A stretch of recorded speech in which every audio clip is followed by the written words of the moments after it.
Hello, everybody, and welcome to Stellaris. Oh, I see that apparently your PNG tuber has exploded. You're just your Discord icon now. Huh. That's not what it was supposed to be. No. Why did it change?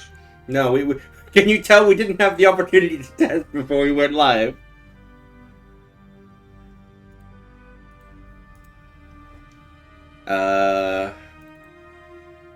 Maybe your reactive URL changed? I haven't touched it at all. So That doesn't necessarily mean anything. no, that's okay. Yes, cool PNG tuber, Jason. I mean, something about just having Space Cat that's full of esoteric knowledge is quite appealing, but... Yeah. Like, why did this happen? Hang on. That's been this entire setup, is why did this happen? I need you to understand... Wants access to your Discord account. I need y'all to understand in chat that for some reason the emote wall refuses to full screen itself. Like if I hit stretch to screen, it's like, I don't know if you guys can see my cursor. The border of the emote wall is like here for some reason. And like as I move it around, you guys see how the chat box is just suddenly moving on stream, right, y'all? That's not supposed to happen when I am not moving the chat box. Why is that happening? Why does moving one thing move other thing? Whee! You just wiggling. Yeah, I mean, it's just now it just has my Discord avatar instead of anything else here. That's... I don't know if I still have, like, the file from when I made the other one. We'll have to... You want to just be full of esoteric knowledge for now? I can, yeah, sure. If it's not, I guess it's like because it's like a big square. I don't know if that's like... It's probably it doesn't fine. look amazing on stream, but yeah. Look, we've already got 5 million technical issues. What's one more? Before next time. Yeah, we'll do it live.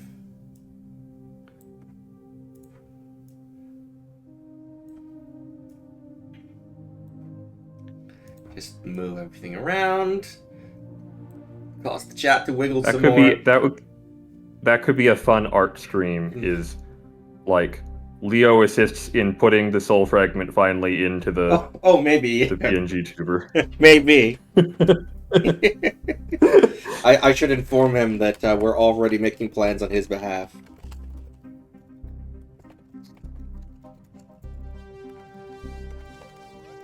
I'm literally telling him almost those exact words. Okay.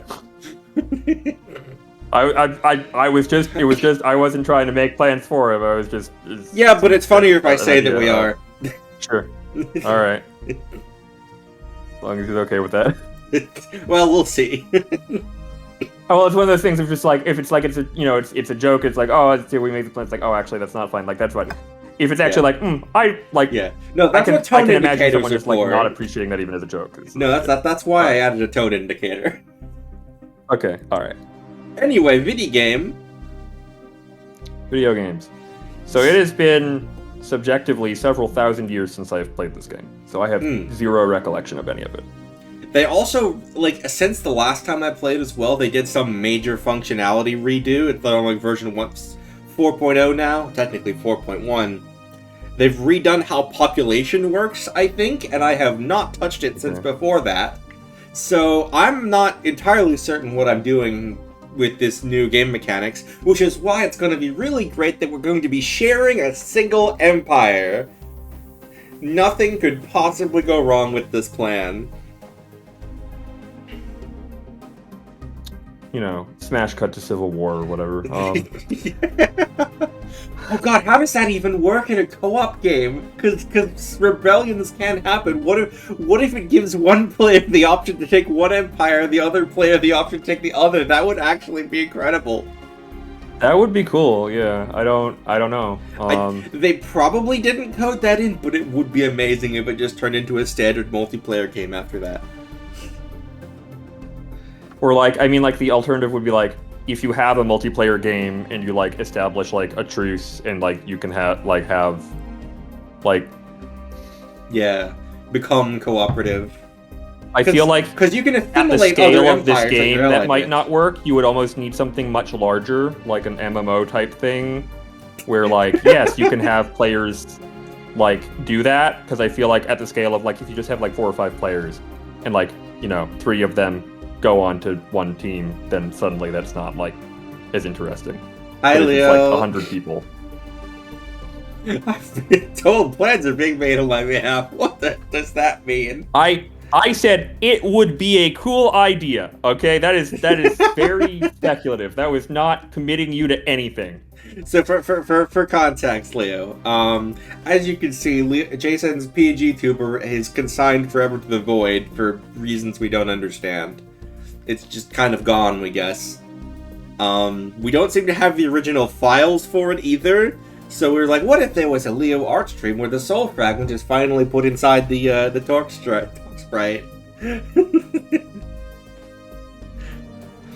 Yeah, I believe the exact words that I messaged were, by the way, we're already making plans on your behalf on stream, and then a tone indicator. I would have probably included some context beyond that, but all right.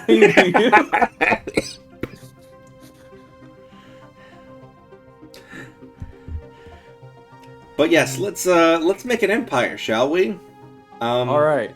I forgot who helped me make these guys. These are the Happy Snilers, apparently. Okay. This might have been Nyx. I feel like this was probably Nyx. Helped make the Happy Snilers.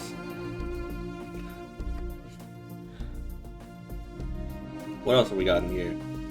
Oh, here are some guys when I need to put something else out in the world. Their homeworld will explode. They don't let you expand. Here we have Jeff.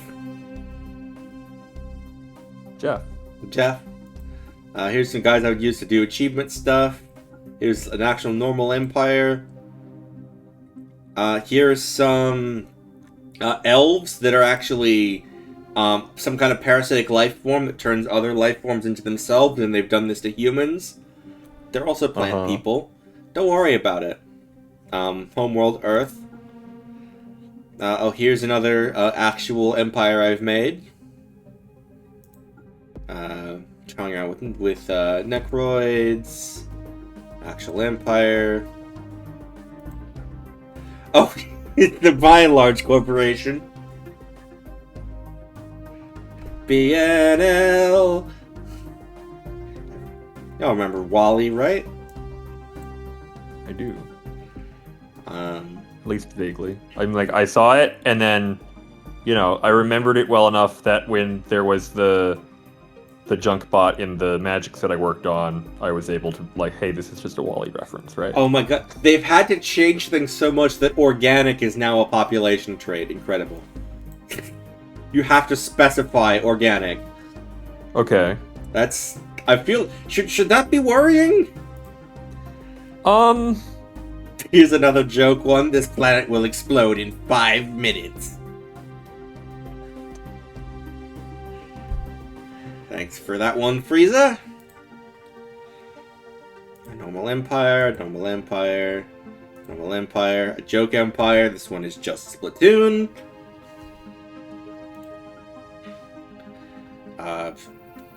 Driven exterminator. What if the Blorg were from Earth, apparently? Normal empire. Some space bandits. So this one's fun because it's a bit paradoxical. They're a free haven. They're fanatic xenophiles, also slaver guilds, and authoritarian. We love aliens when they're working for us involuntarily. Well, I mean, humans love cats. right? We're like, yes, we love having you around. That's great. You don't really get a say in anything, though. You're kept as a pet and don't have like, you know, like that's like I can sort of like conceive of how that would then get applied on that scale. I like how Fanatic Xenophile cannot enslave entire species, but we Just, can enslave 90%. some of them. Yeah. This was another Megacorp. The Robit Matrix. I believe Leo's made this one. 5 minutes should be plenty. Here I go. The Robit Matrix. Here's what if humanity was a devouring swarm hive mind. I don't know why I made this one. As opposed to... Yeah, fair enough. The Real Empire. Space Orcs. Mm-hmm. They are specifically set up with traits and stuff to have a very... So NPC empires have personalities that determine how they act, and there's one that's very difficult and specific to get that I set these guys up to have. It's called Metalheads. Mm-hmm. Which, well, they're space orcs. Friendly starfish boys. They just want to trade with you. Oh, Triangular. The Funky Wizard League. Mm. Everyone loves the Funky Wizard League. That is definitely what I imagine when I picture the Funky Wizard League. Yeah, of course. No, but actually. Like, yeah. Of course. Obviously. Right. They live in caves. It's a mixture of Homestuck and Minecraft, because I played Secret Wizard on a Homestuck Minecraft RP server one time, and that kind of determined a lot of things about me later in life. Yes. You might be surprised. That wasn't meant to define my entire personality for the rest of my life, but... Literally, if you look at my persona being an orange, yellow lizard, where do you think that came from? And the Grand Slampire, another Leo's one. I believe the adjective for these guys was slampy. Mm. And there's just all the default ones. Anyway, let's make our own new guys. Okay, let's do it.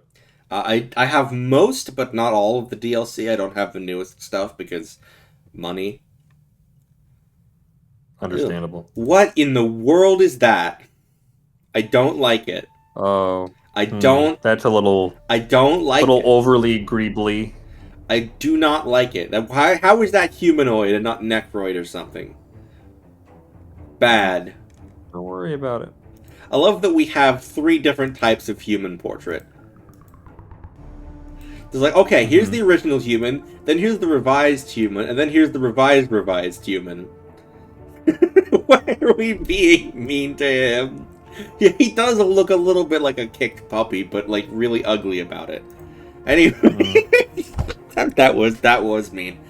So yeah, we got a bunch of categories. We got human, humanoid, machine. We could be a cube. We could be a cube. We could be a cube. We could be the Rubik's Legion. This is true. Mammalian. We could be Bingus. We could be monkey. We could be Perry the Platypus. Reptilian. There's the Funky Wizard League. It's always fun seeing new portraits in here and seeing how much they've changed over the years, because like half these guys are all like, oh, these are just the same but with different heads, and then we've got, you know, Avian. We could just be parrots in space helmets. That one's a funny one. We got some more new ones down here. Ooh.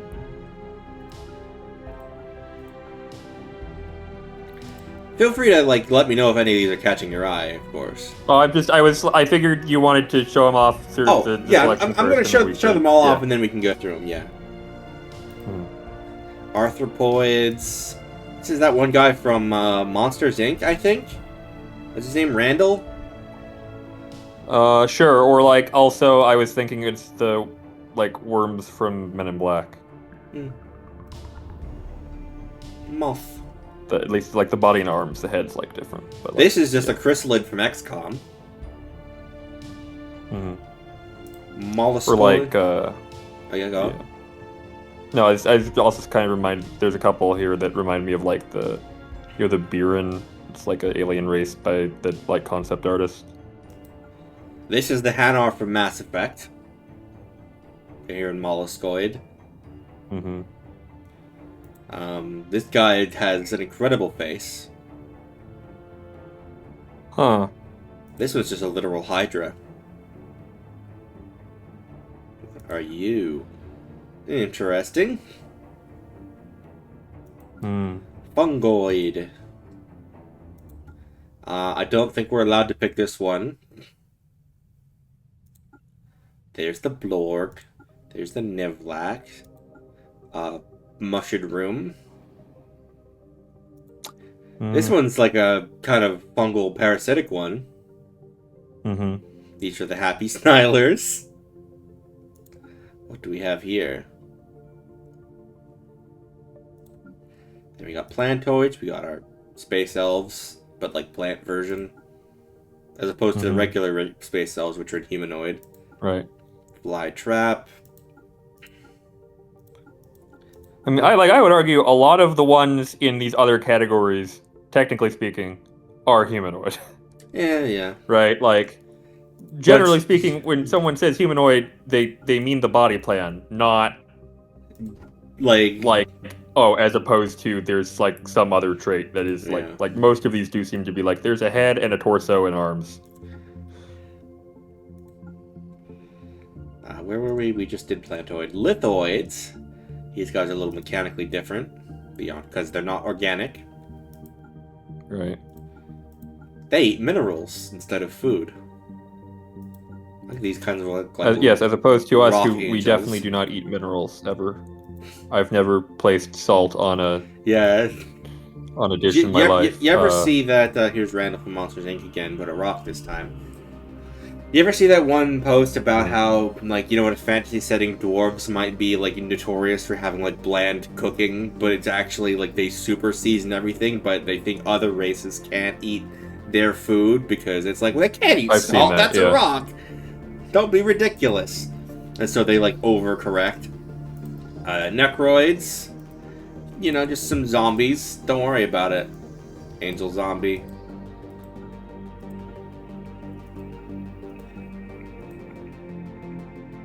Here's Jeff.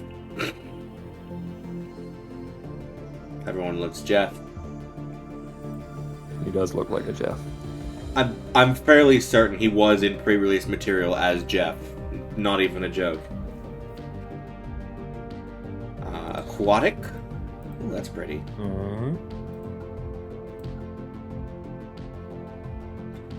I feel like this is like an alien version of Miette somehow, the cat. Oh, I was thinking it kind of like, I felt like it was like, not just Yoda, but like specifically like Grogu, like Baby Yoda. Oh, like yeah. Dolphin guy, kind of. Coral.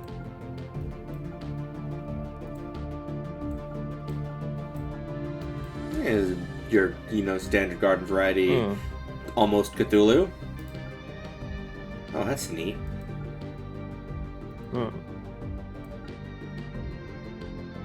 We got our toxoids. Let's see, which one of these is going to turn out to be those other guys from Mass Effect? You know the ones, the Quarians. Yeah. These are the guys I use for my achievement hunters. They're just little guys. They're little floaty pods.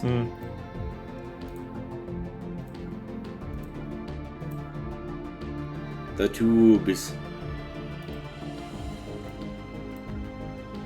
And we got cybernetic. Oh, interesting. This one's in two. Some of these are in multiple categories. That's fun. Yeah, I feel like a lot of these were in other. I think all of these were in other categories, actually. Yeah, that feels a little. I guess That's that's one of why. those things like, oh, I guess that's why we have added a an third. entire new, I guess that's why we have an a entire third new human. category. Yeah. And it's like, wait a minute, these are all just the same as other categories. It's like, yeah, but we recolored them. And then synthetic. Oh, hey, it's you. Yeah, I guess these ones just have overlap. Yeah. Anyway, so any initial thoughts on where you want to start? I liked the Hydra one. All right, where was that? That was, oh gosh, you molluscoid. We could do hydras. Yeah. Why not? Origin. We've got a lot to go through here. Okay. So there's a default one, prosperous unification. I'll just read the flavor text first, and then we can narrow it down and go through what they actually do. Through its strife and triumphs, this society has reached every young civilization's ambition. A homeworld with unified goals and a path open to the stars. Like I said, this is the default one. This was before they added Origins. This is what everyone had. Right. And then everything else is semi-defined by not having what this has. Treasure hunters. Instilled with a thirst for adventure, this civilization is ready to set forth on their greatest and most challenging expedition. Armed only with a mysterious map, they now race across the stars to secure legendary pirate treasure. Primal calling. The rustle of bladed grass, the roaring silence of the night, the will of the hunter, sharp and cold as starlight. This civilization has a primal connection to the wild, viewing themselves as stewards to the diverse and often deadly wildlife native to their world. They now turn their gaze skyward. Masters of animal handling and ranching, this relationship with fauna has developed according to their ethics. How this bond will evolve on a galactic scale remains to be seen. Storm Chasers. There is no challenge they will not face, no lead they'll fail to chase, and no storm they will ignore. At its core, this is a civilization seeking thrills, to its benefit and to its detriment. Cybernetic Creed. Warning, blocks all ascension paths except for cybernetic ascension. This empire pursues a divine calling, the fusion of exalted body and holy cybernetics. Augmentation is worship. Synthetic Fertility. Warning, blocks all ascension paths except for synthetic ascension. Once a thriving society, a novel genetic disease has left this species unable to reproduce. Running out of options and facing extinction, they place their hope in digital salvation. Arc Welders. Their planet is barren, but their home system is a bounty of riches. To exploit it, these this is for machine empires. We'll skip that. Rift World. Okay. A massive rift in space and time looms near this civilization's homeworld. After studying the phenomenon for millennia, recent advances in starship technology will allow them to finally reach out and discover what secrets it might hold. Under one rule. Amidst violence and hardship, this civilization was united by a single leader. Consolidating power through the repression of weaker factions, they have now become a fierce advocate for science and technological advancement. In the aftermath, an uneasy peace has descended, but peace rarely lasts. Payback. Warning, challenging origin. This civilization has been visited by an alien empire who forcibly enlightened and enslaved them. They have repelled their invaders, but will they return? This will add an empire called MSI to the galaxy. I forget what it's short for, but it's like some, extremely unethical megacorp that goes and uplifts aliens into civilizations, and then goes, "All right, and here's your bill." What's that? You can't I'm pay? pretty sure that's what Scientology believes. It's like, oh, you can't pay. Oh, well, that's a real shame. I guess you'll just have to work off your debt. Broken Shackles. Warning, challenging origin. This one also makes MSI appear. This civilization began as a mutiny aboard a slaver vessel, and is made up of a diverse group of pre-FTL species. I believe if we pick one or the other of these, it'll guarantee that the other will spawn somewhere in the galaxy. Mm-hmm. Fear of the Dark. A century ago, one of the planets in this empire's home system was destroyed by a freak asteroid. Some believed this was a malicious attack by an alien species. Others brushed off these concerns as mere paranoia. The tension between the two groups grew so great that a newly terraformed planet was granted to the fearmongers. So there's a separatist faction in your home system. I've seen that episode of Star Trek. A lot of these are probably episodes of Star Trek. Yeah, really actually they are, but that one I feel like, oh no, that was in Next Gen. There was a whole Star Trek's done a lot. Yes, I'm still annoyed that Strange New Worlds is, and I'm still annoyed that Lower Decks ended. I'm still annoyed. It was really good there for a while. We had 4 different Star Trek TV shows, and then due to presumably changes in management, now they're no, we're slowly ending them all. That sucks. Overtuned. Anyway, This civilization uses any and all means of organic enhancement, no matter the risk. After all, it is better to burn out brightly than fade away into obscurity. So that this one lets us get gene modding from the start, and it gives us extra traits that make us way better than other species can be, at the cost of maximum lifespan. Yeah, that's games. Okay. Knights of the Toxic God. Centuries ago, this species' homeworld was visited by a toxic entity. The ecological catastrophe that followed ruined half the world, but allowed an early unification of the survivors in their reverence for the toxic god.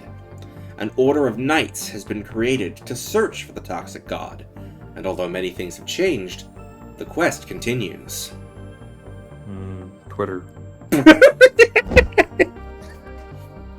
Yeah.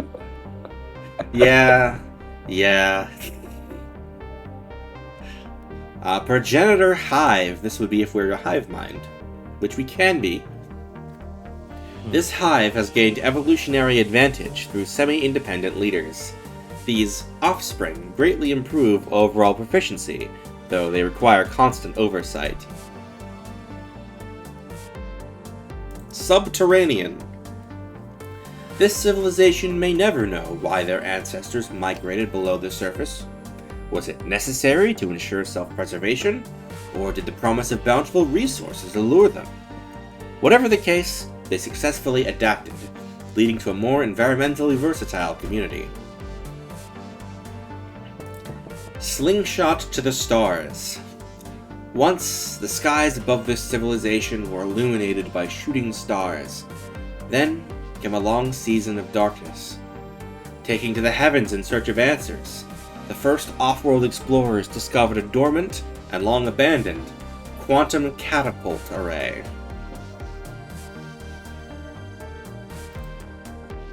Teachers. Only the safest way to travel. Oh yeah, so the quantum catapult is a megastructure, by the way, and we just start with one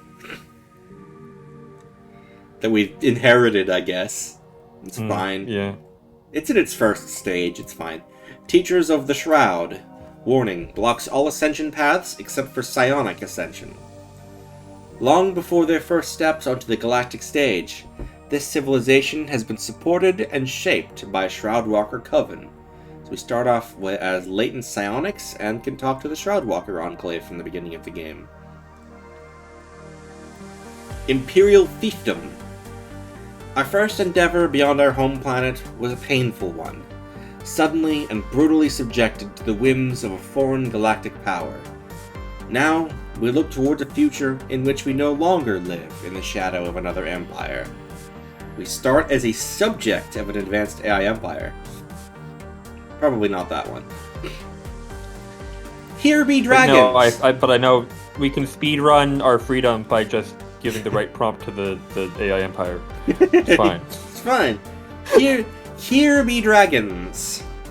Since time immemorial, this civilization has shared its star system with a formidable dragon. The mysterious creature's behavior sways between distant benevolence and haughty indifference. How this relationship will evolve as the planet dwellers take to the stars remains to be seen. Ocean Paradise. Since its birth, this civilization has enjoyed peace in a generous environment with no natural enemies, enabling unhindered growth and opulence. Necrophage.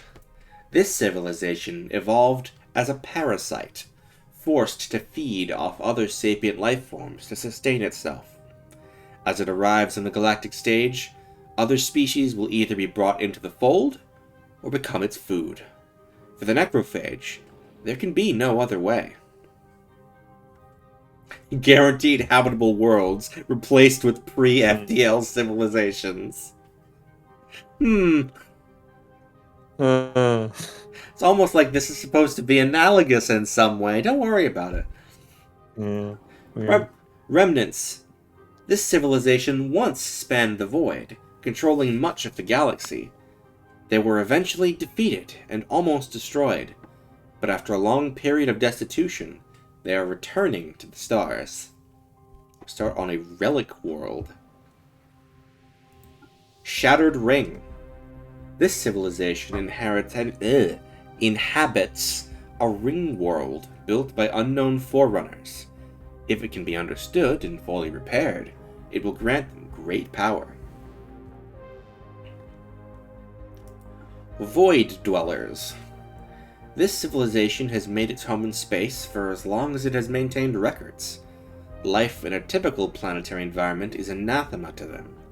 They live in several orbital habitats that were only recently unified. Scion. A fallen empire has meddled in the development of this civilization for thousands of years, guiding them onto a path of their choosing. So we become a subject, but to a fallen empire, which is like a precursor, basically. On the shoulders of giants. This civilization has hidden boons in their solar system, placed there in a distant past by a mysterious benefactor. So we get kind of a very unique precursor event chain in which we get archaeology sites. I believe this was added with the update that added archaeology, mysteriously enough. Makes sense. Yeah, you would want to, yeah. Yeah. Common Ground. This civilization established early contact with their immediate alien neighbors. Finding strength in their differences, they soon decided to face the future, and whatever it might bring, together. You start off as the leader of a Federation, and the guaranteed habitable worlds are replaced with Federation members. Hegemon. This civilization established early contact with their immediate alien neighbors. Gradually, over the span of a century, they masterminded the birth of an interstellar union in which they would have a dominant role. Same thing, but as a hegemony instead of as a non-hegemony. Right. Yeah. Doomsday. Warning. Challenging origin. This civilization's homeworld is highly unstable, and it is only a matter of time before it explodes. Their only hope is to seek refuge elsewhere before it is too late. Oh man, I play video games to escape reality. Penalties. Homeworld. Doomsday planetary modifier. This planet will explode within 35 to 45 years. Guaranteed habitable worlds are not spawned. You may be wondering what's the upside. Latest findings from scientists, they keep saying 35 to 45 years, but really it's probably closer to 25. Yeah. Anyway, so you may be wondering what the upsides to this origin are. I assume there are. Calamitous birth. Not native to their homeworld, these lithoids... Oh, it's a lithoid origin. Whoopsie doopsie. Life-seeded. This civilization's home is a paradise, possibly designed just for them. And you start in a Gaia world that's larger than normal and has some special features. But you don't get your guaranteed habitable worlds. Guaranteed habitable worlds, not Not spawned simply because we're spoiled. Yeah. Like, no, this isn't habitable enough. You don't. No. Yeah, basically.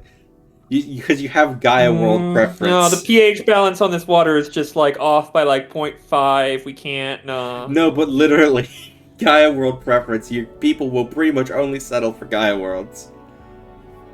Everything else is like, ugh, ugh, ugh.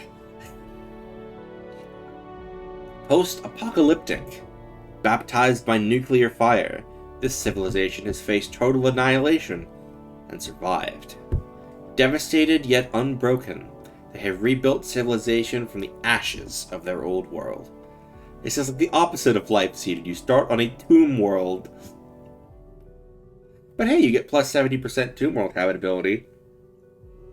It feels like, as a game designer, that's sort of like the you'll come up with an idea and be like, we need more. What if we have the opposite? Oh, well. Clone Army. That's just doubled our options. Yeah, Clone Army. A species of short-lived and infertile soldier clones, exceptionally proficient in matters of war, left masterless and alone to question their engineered purpose and uncertain fate. That's the machine intelligence one. Hard reset. Warning, challenging origin. Oh, I don't know this one. Abruptly severed. That had a lot of like indicators on it when you moused over it. Oh yeah, that's just requirements that you aren't any of these things. Basically. Oh, okay, that's the requirements. Okay, yeah. Okay. Abruptly severed from the machine that had assimilated them, this nascent civilization has fought fiercely to establish its own presence in the galaxy. Interesting. You start off cybernetic, unplugged. It's like less happiness when not in war or crisis. It's like the Matrix, right? Of like, oh, they've all been like let out of their thingy, but then like now what? Yeah. That's a great point. That is just the Matrix. Mechanist. Or like I guess like that never actually happens in the Matrix, right? But it could have. Like at the end of the thing they say in, but that's sort of the premise of like. In like the setup is as though it were the Matrix. It's like, okay, but what if then they were all like let out? It's like, what if the machines maybe like that weird like stasis mega city from the 90s was not so bad, yeah. Well, like it's like there's literally like in the Animatrix there's like the thing of like, oh, that was the humans' idea actually. Oh yeah. Right, wasn't it like we were given a utopia but humans didn't believe it? Yeah, and there's like some other stuff there, but I forget like there's like it's one of those things like I think probably over time different stuff in that continuity has kind of revised exactly what's going on there a couple times. Oh sure, that'll just happen, but anywho. Mechanist. This civilization has been preoccupied with the idea of metallic automatons since the early Steam Age. Although many said it could not be done, the first true robots left the assembly lines long before even rudimentary spaceflight was achieved. We start with some robots in our civilization. I'm sure they won't eventually want equal rights. Don't worry about it. No, it's not like they're, Slavic word for slave. Syncretic evolution. A second species forms an integral part of this civilization. They are big, strong, and most of them have the intelligence of a particularly dim-witted child. Ancient wars have culled their species of their most aggressive tendencies, leaving them quite servile.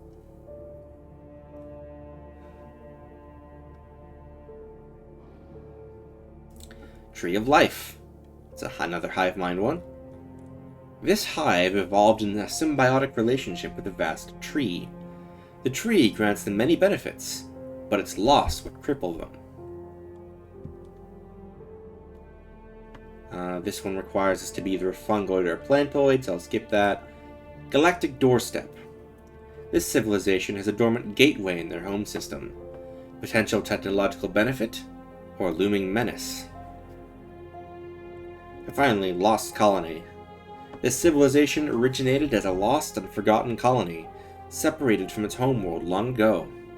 The struggling colonists endured many hardships before they could build up the necessary technological and industrial base that would allow for a return to space. And that's all of them. Are there any in particular you would like to revisit? Yeah, I was sort of while you were reading, I was sort of just trying to keep tabs of like, okay, which ones sound interesting. Lost Colony, Sonic Adventure 2 mentioned again.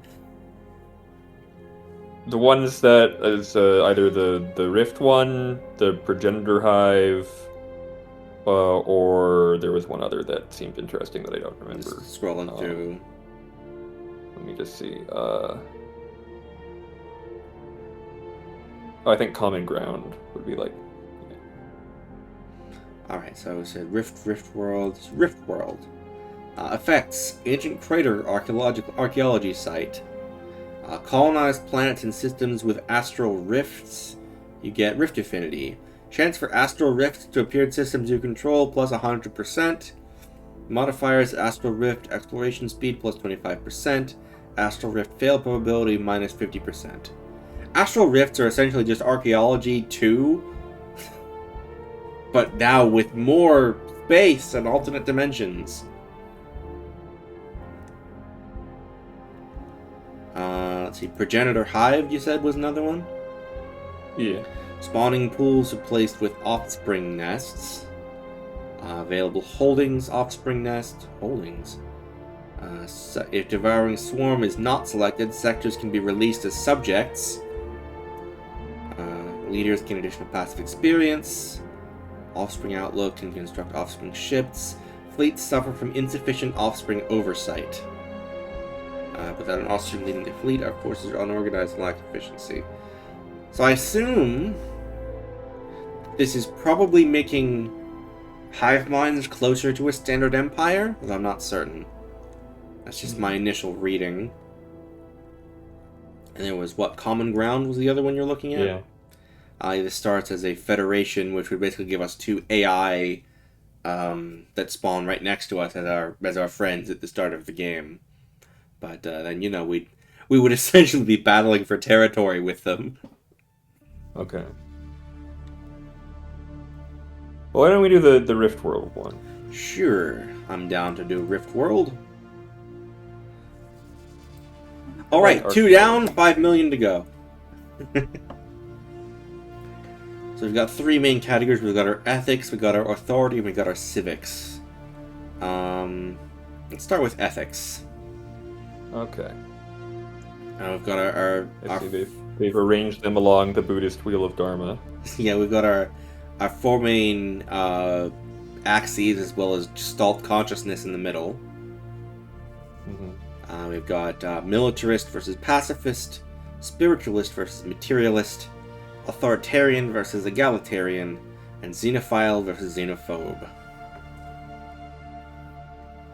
We can either A, be Gestalt consciousness, B, take 3 regular ethics, or C, take 1 regular and 1 fanatic ethic.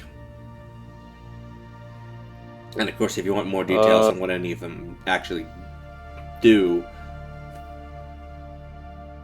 Yeah, I don't know. I mean, let's do xenophile. Xenophile. Increased opinion for other species. Cannot use no refugees policy. Cannot enslave entire species and cannot displace aliens. We gain 50% more insights from observing pre-FTL civilizations. Get more trade from jobs and get an extra envoy. Yeah, like that feels like that. Given if we're like, oh, we're looking at these weird space rifts, like we're fascinated by like, oh, what's that like to not Makes like sense, as opposed to like we would not be xenophobic, right? Mm-hmm. But it's really in this year. Yeah. I don't know. Then you pick one, and then we'll like decide then what third one makes most sense on that. I guess I don't know. Well, my thought is, would we see the space rift as a spiritual thing or as a science thing? My personal take is like that's not actually a distinction, but I think probably that the game is going to categorize what I would say is spiritualist as opposed to materialist. I feel like that's like more. Yeah. Yeah. You're probably thinking more in terms of cybernetic creed. That kind of blurs the line to let you have spiritual cybernetics. Originally, when it used to be that, of course, robots and cybernetics were a strictly materialist thing in this game, but right. Alright, and then one more. We could also make one of them fanatic. Yeah. If nothing especially fits. We may come back to what's the scales that would it would make a triangle with the two that we've already. That's egalitarian. We've already picked. Yeah, I mean, I would generally say egalitarian's a good one. All right, so egalitarian means we cannot use autocratic government forms. It allows utopian living standards. Factions produce more resource output, and specialists produce more resource output. And also spiritualists can build temples and cannot use full AI rights. But we get more unity, less edict upkeep, and less edict cost. Yeah, because the spiritualists in Stellaris are of the machines are just machines, they cannot have souls type of thing. No, I guess that's that makes perfect sense. I guess I'm thinking of a slightly probably higher grade level of spiritual question than probably the writers of the game were thinking when they wrote that of okay, but then yeah, it's spiritual, not machine things are all also have a physical component.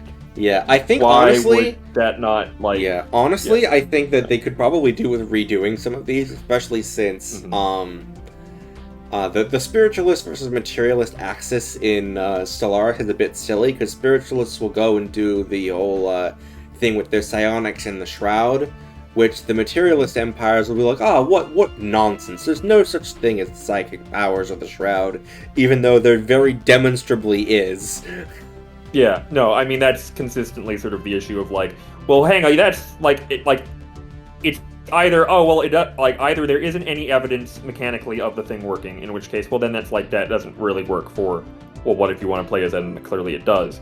Or from the other side of that, okay, well, clearly you're doing stuff, but that's not really spiritual. That's actually just a material thing that you don't. And it's okay, well, we don't need to get into the entire philosophical issue of spiritual materialism, but it's it's not. It is not actually a dichotomy in the way that I think most people think it is, and so that does they probably could sort of reconsider some of that. Who knows? So with that being said, do you still want to be spiritualist, or do you want to do something else? No, I think that seems okay. this seems like the correct it makes sense given yeah. All right. Do we want to be democratic, oligarchic, or corporate? With democratic governments holding a democratic election every 10 years to select a new ruler, we get 10% more approval from factions. We get an extra recruitable leader per class. Government reform and policy cooldowns reset when a new ruler is elected. And our ruler gives us more faction resource output and more edict fund. I feel that would make sense given that we have the egalitarian thing compared to oligarchy. I feel is an innately not egalitarian system, and I just don't like corporations. Yeah, I'll read them out anyway. All right. Oligarchies hold an oligarchic election every 20 years to select a new ruler. Our counselor skill increases by 2. Counselor experience gain plus 5%, and edict fund plus 5 again. Oh, excuse me. And corporate holds a corporate election every 20 years.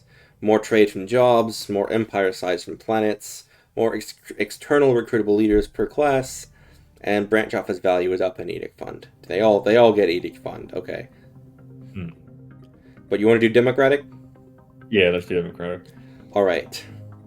I will warn you that from a gameplay perspective, it can be a little annoying. I actually tend to prefer to a dictatorial or imperial, but it is incompatible with egalitarian. So.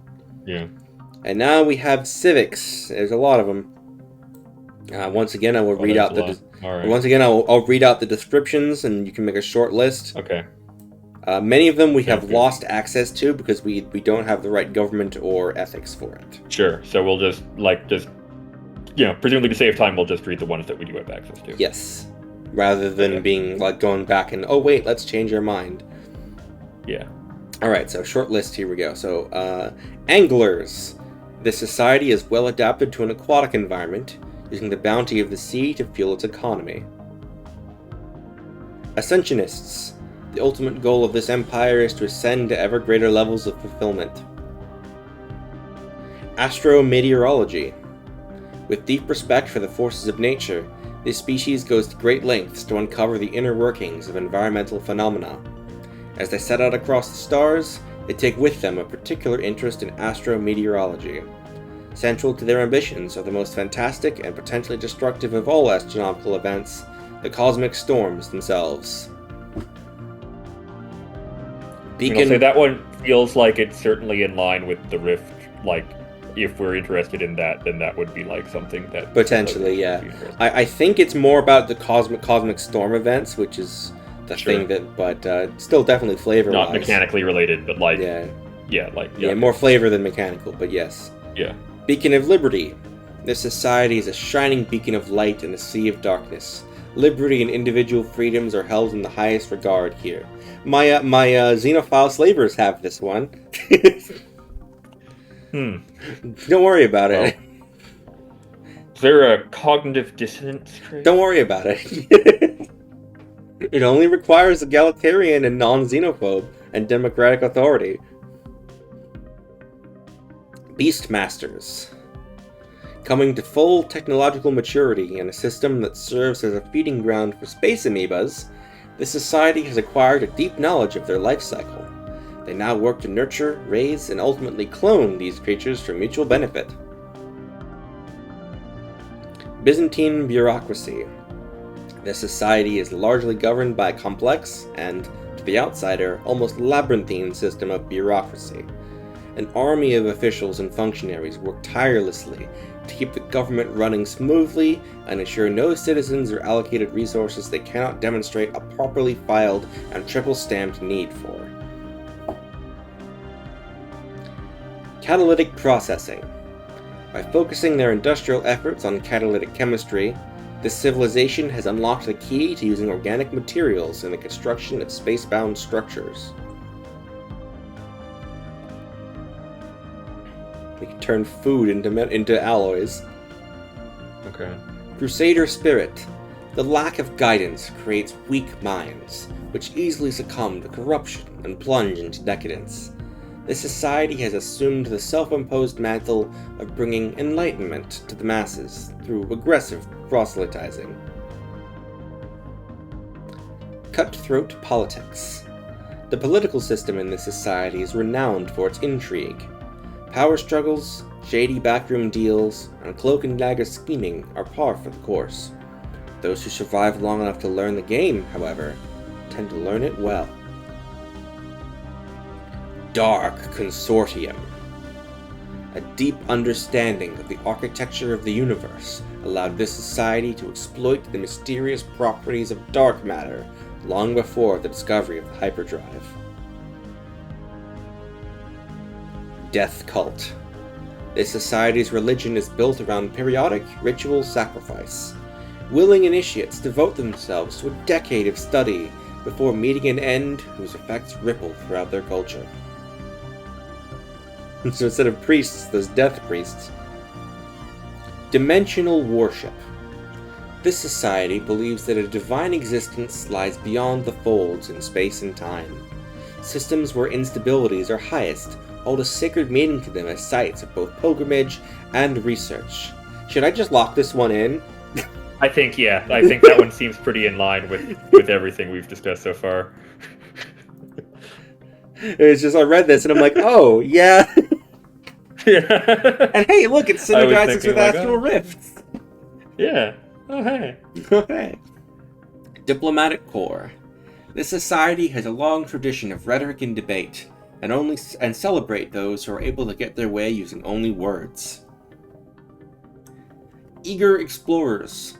Yearning for the stars, this civilization sped through several stages of development, reaching the age of galactic exploration far earlier than most. Efficient bureaucracy. This society is renowned for its efficiency.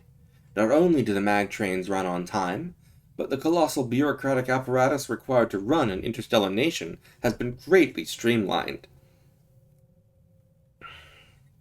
Environmentalist.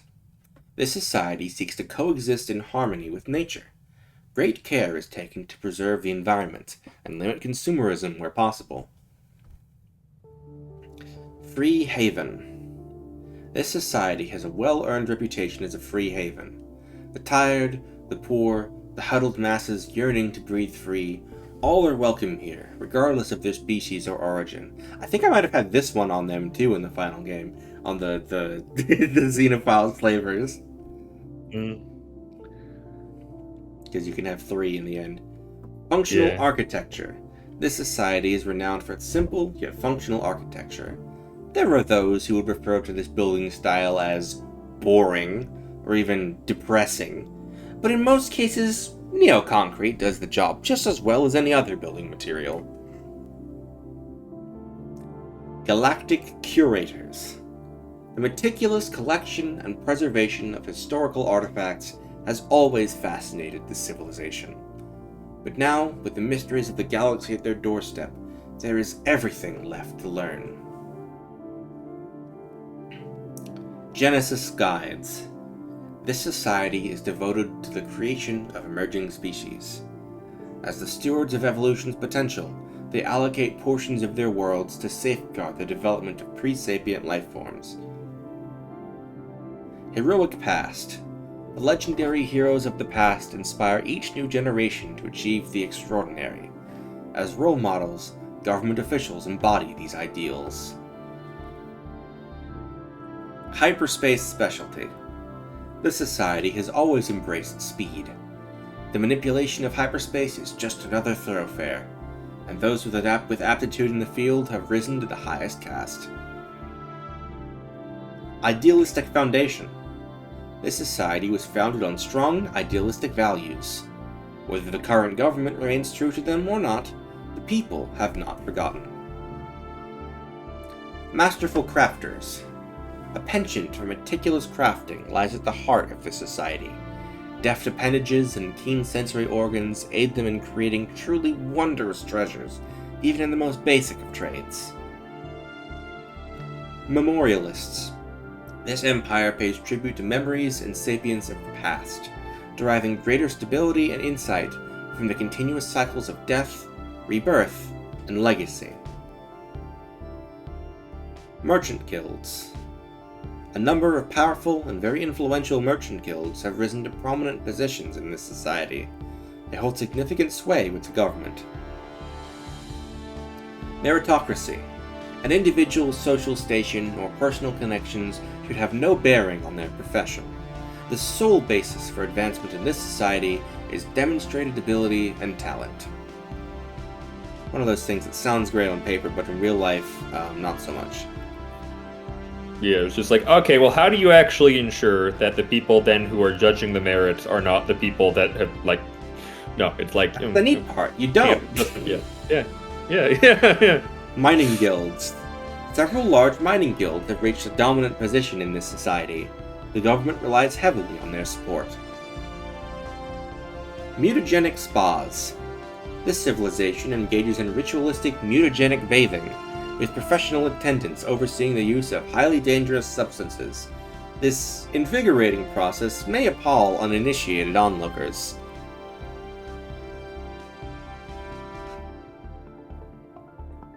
Natural design. Warning, blocks all ascension paths. Warning, unable to modify organic species. The society is adamant that nature has already created perfection in its people's genetic code. They have long devoted their medical and governmental services to the health and preservation of natural, untouched genome sequences. Parliamentary system. The parliamentary system in this society encourages a free and lively debate. Currying favor with one of the dominant political factions can prove to be quite advantageous. Planetscapers. After eons of carefully cultivating a perfect balance on their homeworld, this society is ready to tend to even the most inhospitable environments among the stars. At their core, these people believe nature can be shaped, controlled, and perfected, not to tame, but in service of perfect beauty. Pleasure seekers. This society rejoices in its own perfection. Those who are elevated by their privileged social structure have surrendered to a culture which glorifies pleasure and entertainment, regardless of a cost typically borne by others. Civilians are converted into hedonists. Police state. To quash any traces of dissent, the population in this repressive society is carefully monitored and controlled by a large internal police force. Let's not do that one. Reanimators. Within this society, death is no bar to the call to arms. Masters of the art of necromancy reanimate corpses to raise dread hosts and guardians, striking fear into the hearts of lesser mortals. Scavengers. In this society, nothing goes to waste. Even in the grimmest times of war, no enemy technology will go undiscovered, as teams of scrappers accompanying the war fleets scrape wreckages of anything and everything worth salvaging. Shadow Council. Unbeknownst to its own citizens, the society is actually manipulated from behind the scenes by a secretive Shadow Council. Appearances must be kept, but the tyranny of the majority should also be guarded against. After all, what if the fools vote for the wrong candidate? Twitter. Storm Devotion. Ever since ancient times, this society has been able to attract tempests through their rituals. Over the years, they combined technical innovations to enhance their efficiency. With the dawn of the space age, they now seek to take this knowledge to the stars. And finally, vaults of knowledge. The knowledge, principles, and experiences of exceptional people are digitized and accumulated in the vaults of knowledge. Citizens can access this source of wisdom and experience to learn from the ghosts of the past. And the ones we're locked out of, I'm not even going to read the descriptions, I'm just going to say the names.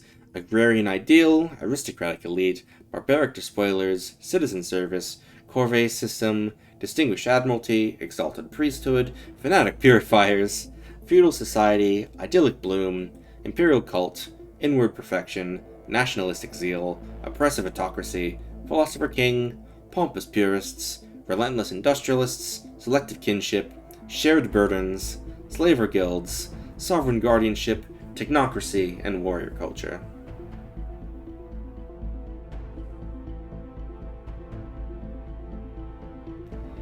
So, what have you got on your short list?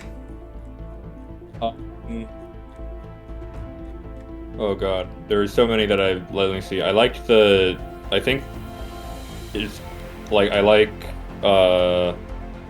stuff that I felt like made most sense with what we have so far would be like, again, I still think through flavorfully astrometeorology might make sense, but I think we've already kind of got that with we've already got it with so probably like, I don't know, I mean Beacon of Liberty is nice. Yeah, Beacon of Liberty, yep. Yeah. That gives us more unity, less empire sides from pop, egalitarian ethics attraction. We get a protector of liberty on our council. Oh, we also have... And I like the Vault of Knowledge, and there was one more, I think, towards the end that I thought sounded interesting. Vault of Knowledge gives the Keeper of the Vaults. I'll just scroll through quickly. What was the other one?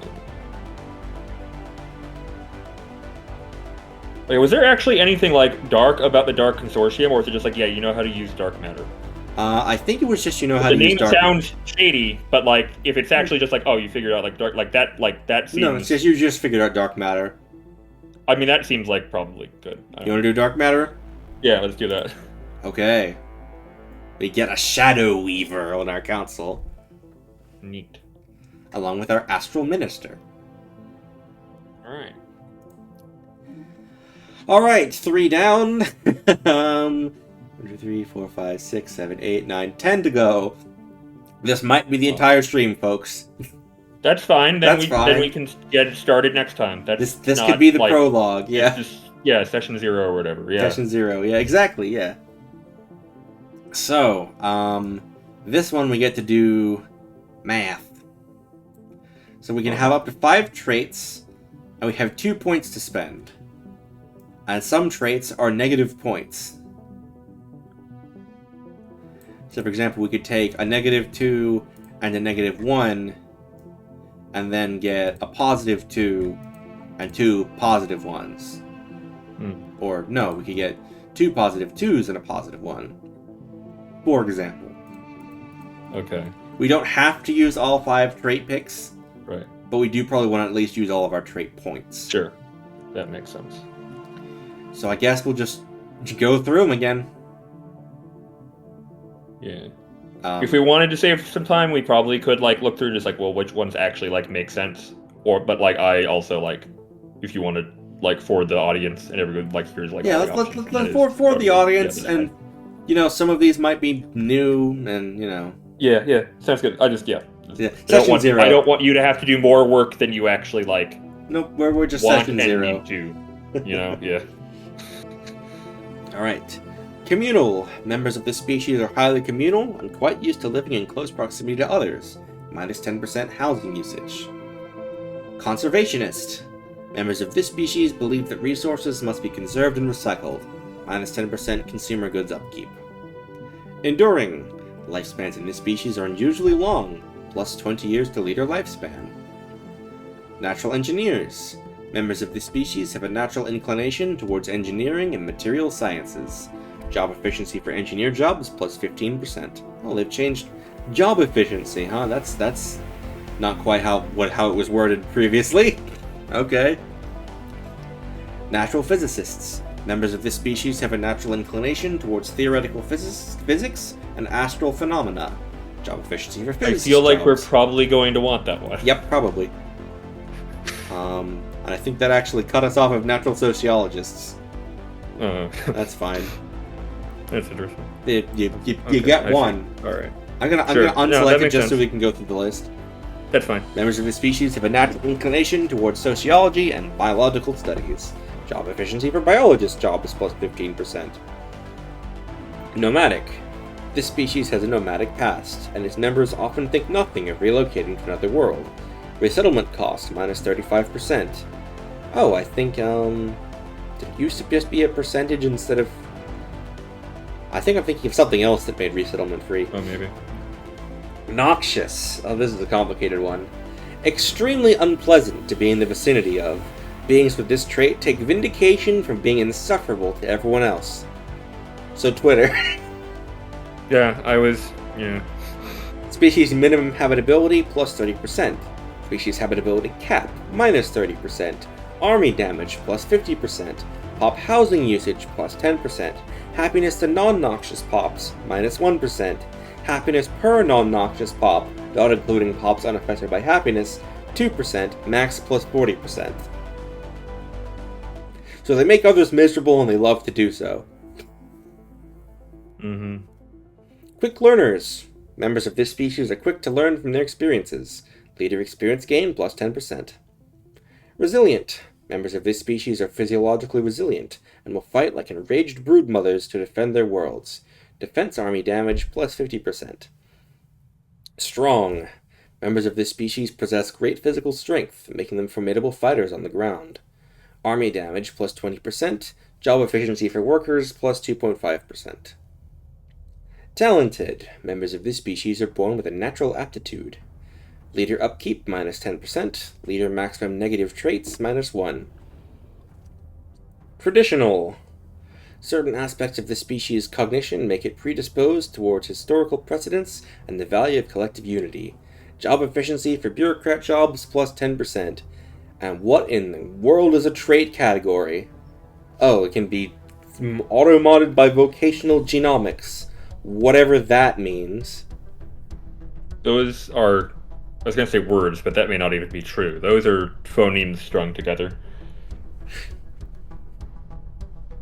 Adapt, and now we're getting to the 2. What do they mean auto mod? When I hear auto mod, I think it automatically bans a message in chat because it thought something was a swear. Yeah, I think that there's a trait that it might be for one of the genetic gene mod empires that can like automatically gene mod their pops to better fit whatever job they're currently in. Oh, okay. I mean, that makes sense. That's just like without that context. Which is a little messed up in some ways, considering that some of them can apparently modify, you know, your mental state. That's a little messed up. Yeah, I mean, it's one of those things where, like, this is a thing where it's one of those things where scientists keep being like, oh, we think we figured out a thing, like, hang on, maybe that's not how you should present that information, because we've automatically modified. We're gonna just do eugenics again. We've automatically modified you to be intelligent for the sake of your job. Oh, go, you're fired? Okay, we're taking that away.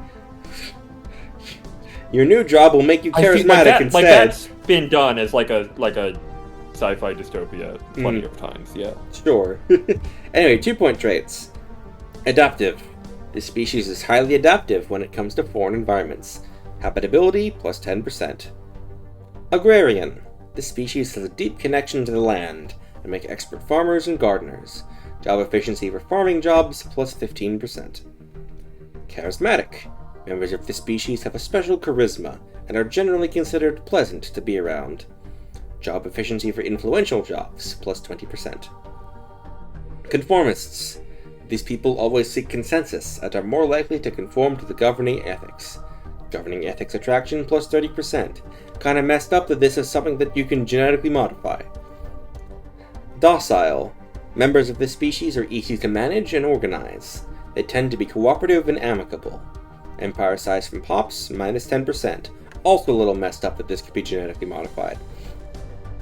I feel like there's very few like if you really if you get down to it, there's very few things that it isn't kind of fucked up can be genetically modified. Yeah, that's true. Even if it's like, oh, that seems positive, it's like, okay, but you could also modify it in the other direction, and then that's like yeah.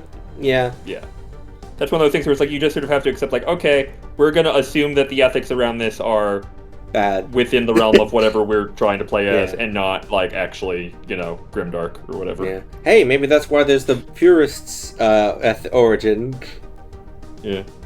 Existential iteroparity? Is that what that word is? That sure is what that says. What would that even? Okay, what does it say? This species grew up in hostile conditions where outbreeding your rivals was the key to survival. Pop growth during war and crisis during plus 30%. I don't know why I added another during in there. Yeah. Okay, I can at least kind of see what it's trying to convey with that. I'm still not 100% sure exactly what iteroparity would mean, but I get the sense that it's... I can get the parody part. I don't know about itero. Well, I assume presumably off of iteration. It's like a Darwinism thing of well, hostile conditions and stuff keeps adapting to That sounds plausible. Sure, let's go with that. Incubators. When isolated or few in numbers, a species with this trait naturally adapts and is able to focus on procreation with an intentness others would consider extreme. We've all been there. However, when in large numbers, this effect is reversed, and they find reproduction more difficult. We've all been there too. Grants between plus 30 and minus 10% pop growth speed, inversely proportional to the number of pops on the planet. This is very much like, hey, how come September is the most common month for birthdays? Industrious. Members of this species are known for their diligent and hard-working nature, always going above and beyond. Job efficiency for mining jobs plus 15%, and absolutely nothing else, apparently. Ingenious. Members of this species are good at thinking outside the box, and know how to maximize the efficiency of their infrastructure and power grids. Okay, I don't know how we got from A to B, but sure, job efficiency for technician jobs plus 15%. Intelligent. This species is highly intelligent. I vaguely understand why that last one would work that way. It's just I feel like that should apply to more things.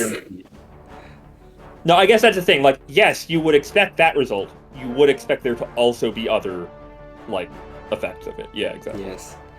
This species is highly intelligent and enjoys faster technological progress. Job efficiency for researcher jobs plus 10%. Rapid breeders. This species reproduces at a very rapid rate, increasing population growth. Pop growth speed plus 10%. Thrifty. This species is instinctively economical and is always looking to make a good profit, whatever corners need cutting. Job efficiency for trader jobs plus 25%. Now we have a pair of 3-point traits. I guess this one doesn't get to have the nice little blue border. Inorganic breath. The slightly toxic digestive methods of this species have resulted in a highly exotic breath composition. Pop upkeep plus 50%, but every 100 pops working as a slave or better produces 0.02 exotic gases per month, which is a rare resource. Me too. Me after I go to eat a Taco Bell. Rename this to Taco Bell. Very strong. Members of this species possess a strength that almost defies the laws of physics. Army damage plus 40%, and job efficiency for workers plus 5%. This is like the strong trait from earlier, but double. But very. Extremely adaptive. This is like the adaptive trait, but more. This species is remarkably adept at adapting to any forward environments. Habitability plus 20%. And then finally, much like we had Enduring, we have Venerable. This species can grow to an age that commands dignity and respect. Leader lifespan plus 80 years. Of course, we also have to balance... Oh, you going? I feel like, frankly, like, I don't know, like, plus 80 years actually doesn't seem that impressive in the grand scope of, like, space, right? Right. Like, especially, like, in the late game of this, given that I'm pretty sure you can get, repeatable technologies, like, in the end game, that are, like, plus 5 years to lifespan, plus 5 years to lifespan, plus 5 years to lifespan. There's cases where if your technology output is good enough, you can actually research plus 5 years to lifespan in under 5 years and just keep doing it. Yeah, like, it's just, it feels weirdly unimaginative for a sci-fi setting to say that plus 80 years is, like, that's venerable, I guess. Alright, Decadent. Now we have the negative traits that, give us points back. Decadent. Sure. This species believes that whenever there is hard work that needs doing, that work is always best done by somebody else. So if they are a worker or a slave, their happiness is minus 10%. Deviants. These people are rebellious in nature and constantly try to challenge the status quo. Governing ethics attraction, minus 15%. Fleeting. Time is fleeting for this species. While they lack in longevity, they have to make up in other ways. Leader lifespan, minus 10 years. Jinxed. Leaders from this species seem clumsier and more prone to accidents or vices than average, as if cursed from birth. Leader maximum negative traits, plus 1. Really, humanity in general. Yeah, quarrelsome. While not inherently distrustful, members of this species are often socially combative. Job efficiency for bureaucrat jobs, minus 10%. I feel like that is not what that originally did. I also feel like that's actually... I think this was originally like a penalty to Unity production. Sedentary. This species has a sedentary past, and its members are reluctant to migrate away from where they grew up. Resettlement cost, plus 35%. Some of these are just opposites of positive traits. Well, again, as we've established, that's a pretty solid thing to just do for game design. Like, well, we need the other half of this. Yep. Slow learners. Members of this species are slow to learn from their experiences. Minus leader experience gain, minus 10%. Solitary. Members of this species tend to be solitary and territorial, often becoming agitated in crowded conditions. Pop housing usage, plus 10%. God, that would suck given that we have 5 heads. Yeah. Are they 5 heads or are they 3 heads and 2 head-like arms? Either way, who knows? There's probably not that much of a difference between those two things. Yeah, I think the ones on the left are kind of... So I think we have head, arms, head arms. Yeah, I mean, and who knows? It could be like a... I mean, you know, you can come up with some, like, sci-fi. Yeah, and then like if they are in a condition where they need more arms, they can actually like produce some like epigenetic shift that causes the head to molt into an arm or vice versa. Like, who the fuck knows? Like, I gotta think, and then the arms turn into 2 more heads. Yeah, like I think that like, because I mean like that's just essentially like that's like, oh, you're literally doing like, have you never done the thing where like, okay, everyone huddle up, and you like do like both your hands like as though you're like sock puppets. You like talk to yourself. No. Rubber ducking level advanced. Wasteful. Members of this species seemingly have no concept of frugality and are prone to useless consumption. Humans. Pop consumer goods upkeep plus 10%. Also, I'm realizing, are we like the different heads on the shoulder here for this empire? Because we're like that's sort of that's maybe the idea. I don't know. Weak. Members of this species are physically weaker than average, making them poor fighters on the ground. Army damage minus 20%. Actually, like a fascinating idea for like a game like that's actually centered on it, or maybe like for a novel, just like, yeah, this is the story of the angel and devil on the shoulders of a civilization. Right? Like, yeah, that's kind of interesting. Yeah. Job efficiency for workers minus 2.5. It's just the opposite of strong. Non-adaptive. It is the opposite of adaptive. This species is not adaptable to foreign environments. Habitability minus 10%. Psychological infertility. Oh, we're down to the minus 2 traits now. Members of this species are extremely sensitive to the rigors of conflict, with resulting stress taking over the more primal urges. Pop growth during war and crisis minus 30%. Repugnant. The physical appearance and customs of this species are considered offensive to most others, and few appreciate them as neighbors. Job efficiency for influential jobs minus 20%.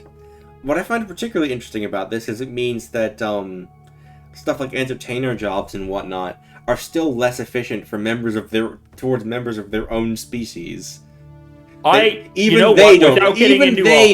ugly. Like socioeconomic like commentary, like that does kind of scan, right?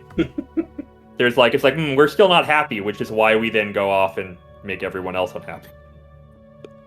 It's like there's a self-establishing cycle there, I think. Slow breeders. This species reproduces at a slow rate, lowering population growth. You really said the same thing 3 times. Pop growth speed minus 10%. And unruly. Unruly species are difficult to manage and organize. They do not like being told what to do, and are often quarrelsome or questioning. Isn't quarrelsome a different trait? Yes, it is. Quarrelsome was a different trait, yes. Empire size from pops plus 10%. And then the ones we don't have access to are phototropic, aquatic, budding, crystallization, gaseous byproducts, invasive species, radiotrophic, scintillating skin, and volatile excretions. I don't know. Many of these are like blithoid or plantoid traits. Yeah. So you still want natural physicists, I assume? Yeah, I think that's a good pick. I don't know. I feel like a lot of sort of the more general, just like, I don't know, fast learners or something, like seems like good. Other than that, I don't know. I'm curious if like chat has any like thoughts. Let's get Hi chat. Hi. Anyone still there? It's y'all still awake? For a little while.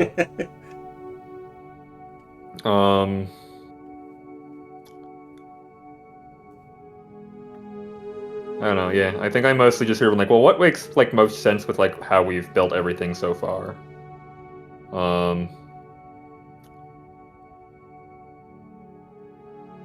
For some reason, strong but very made me think of just the freaking. Are you seeing the Wayne Radio TV playthrough of Half-Life Alyx with the gnome? No.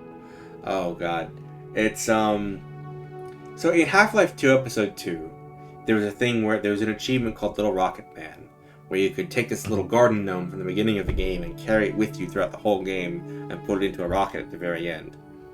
Sure. And then in Half-Life Alyx, they did the same thing. They have a gnome you take with you.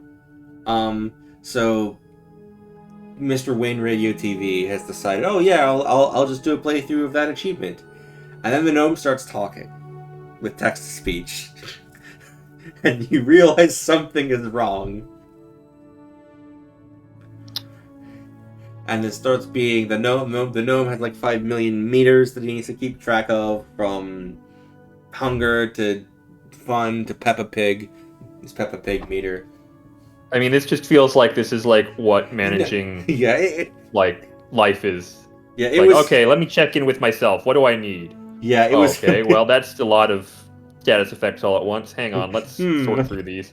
Yeah, God. It was all his friends using a text-to-speech program, of course. But just the thing that specifically comes to mind is just, warning, your gnome is hungry very.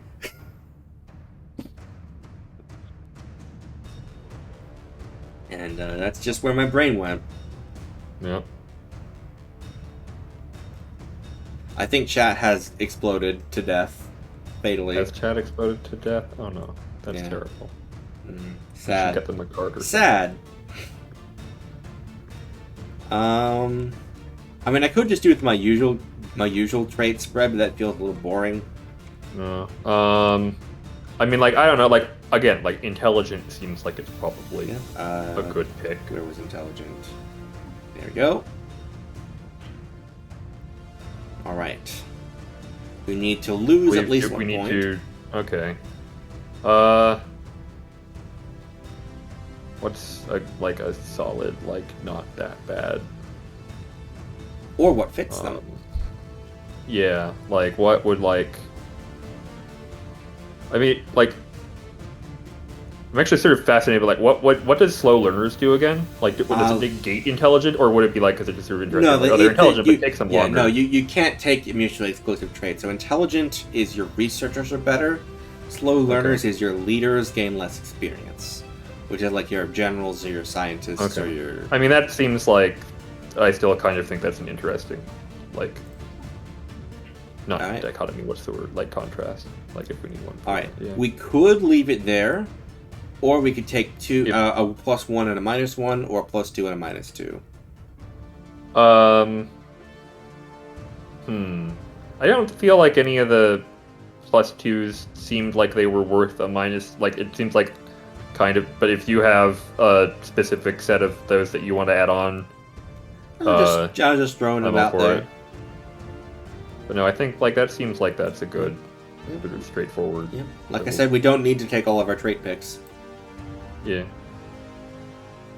And we can always change our mind later with gene modding. Yeah. Let's see. I'm gonna do a thing where I like to put them in this kind of order. Okay. Because now it's all thrown off because there's organic at the top, but... It'd be funny if you could just deselect that one. Like, no, I don't think so. Well, I've decided not to eat. So now we get to do name lists. Oh boy. I will not be reading these out loud. No, that seems like that's... Big Giacomo! I don't know, actually.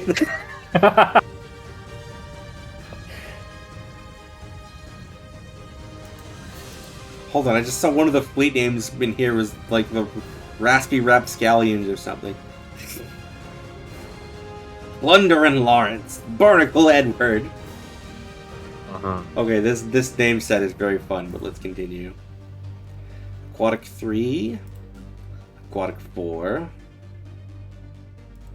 Arthropoid 1. I hope you like hyphens. I do. I do like hyphens, actually. More hyphens. Every planet is a Vrl. Arthropoid 3. Presumably that's the word for planet in their language. I don't know. Presumably. Ooh, the Husk Squadrons. Zaprak Tanaka. Sigdiftof Probak Zanaka. Everything is like lots of Zanakas. I mean, Nakas. Sanaka, yeah. Indipukar Beksetska. Oh god, these planet names. Good lord. I'm fascinated by, like... Okay. Frontier Patrol Why Flotilla. would you say? Why did the Arthur? Why choose this like feel of language for like arthropoids? Is it because the reasoning is like, well, they have like pincers, so they have like clicking noises, and that's like it, or is there like?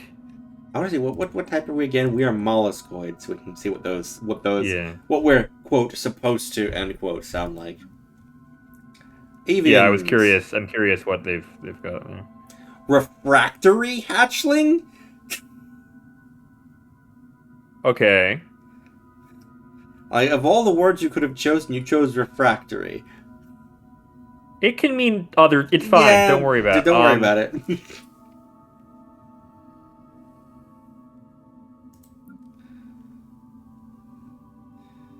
Jlirit. Oh. Hector, Curvus. Lots of Curvuses in this name list. Yeah. Again, I'm legitimately curious. Like, what is their reasoning for some of the like? Here's what this kind of thing would sound like. It was like, why? What's bird-like about any of like? Obviously, where we had like the flocks and plumage and like there's stuff where it's like, oh, that sort of kind of makes sense. But like the actual like alien words, it's like, well, why is that? Why is that that? Red wing X-Tech. Eyes of cyan. Plume of burgundy. Beak of khaki. Imagine being named after a color and the color you got is khaki. Khaki? Yeah, like that's. Ship names. Egg of Death. I mean, Egg of Death is obviously a very. That's good, no moon. like, that's an Egg of Death.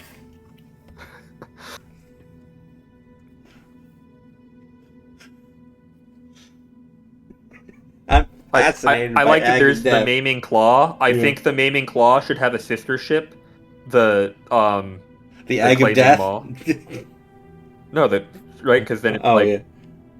Oh, the Claiming Maw. Yeah, very good. I like that. Yeah. I genuinely like that. I can't get over It's almost Egg like of this Death. is my job or something. I can't get over Egg of Death. Egg of Death. I have to move on. Yeah. Corley Kulu. Heiko Gamma. Ruby Claw Aruk. Wandering Nest. That seems like a bad name for a planet, but okay. Well, it wanders around. You know what? That's true. Planet literally means wanderer. That's right. You know like, what? that's You're right. You're right. I take it back.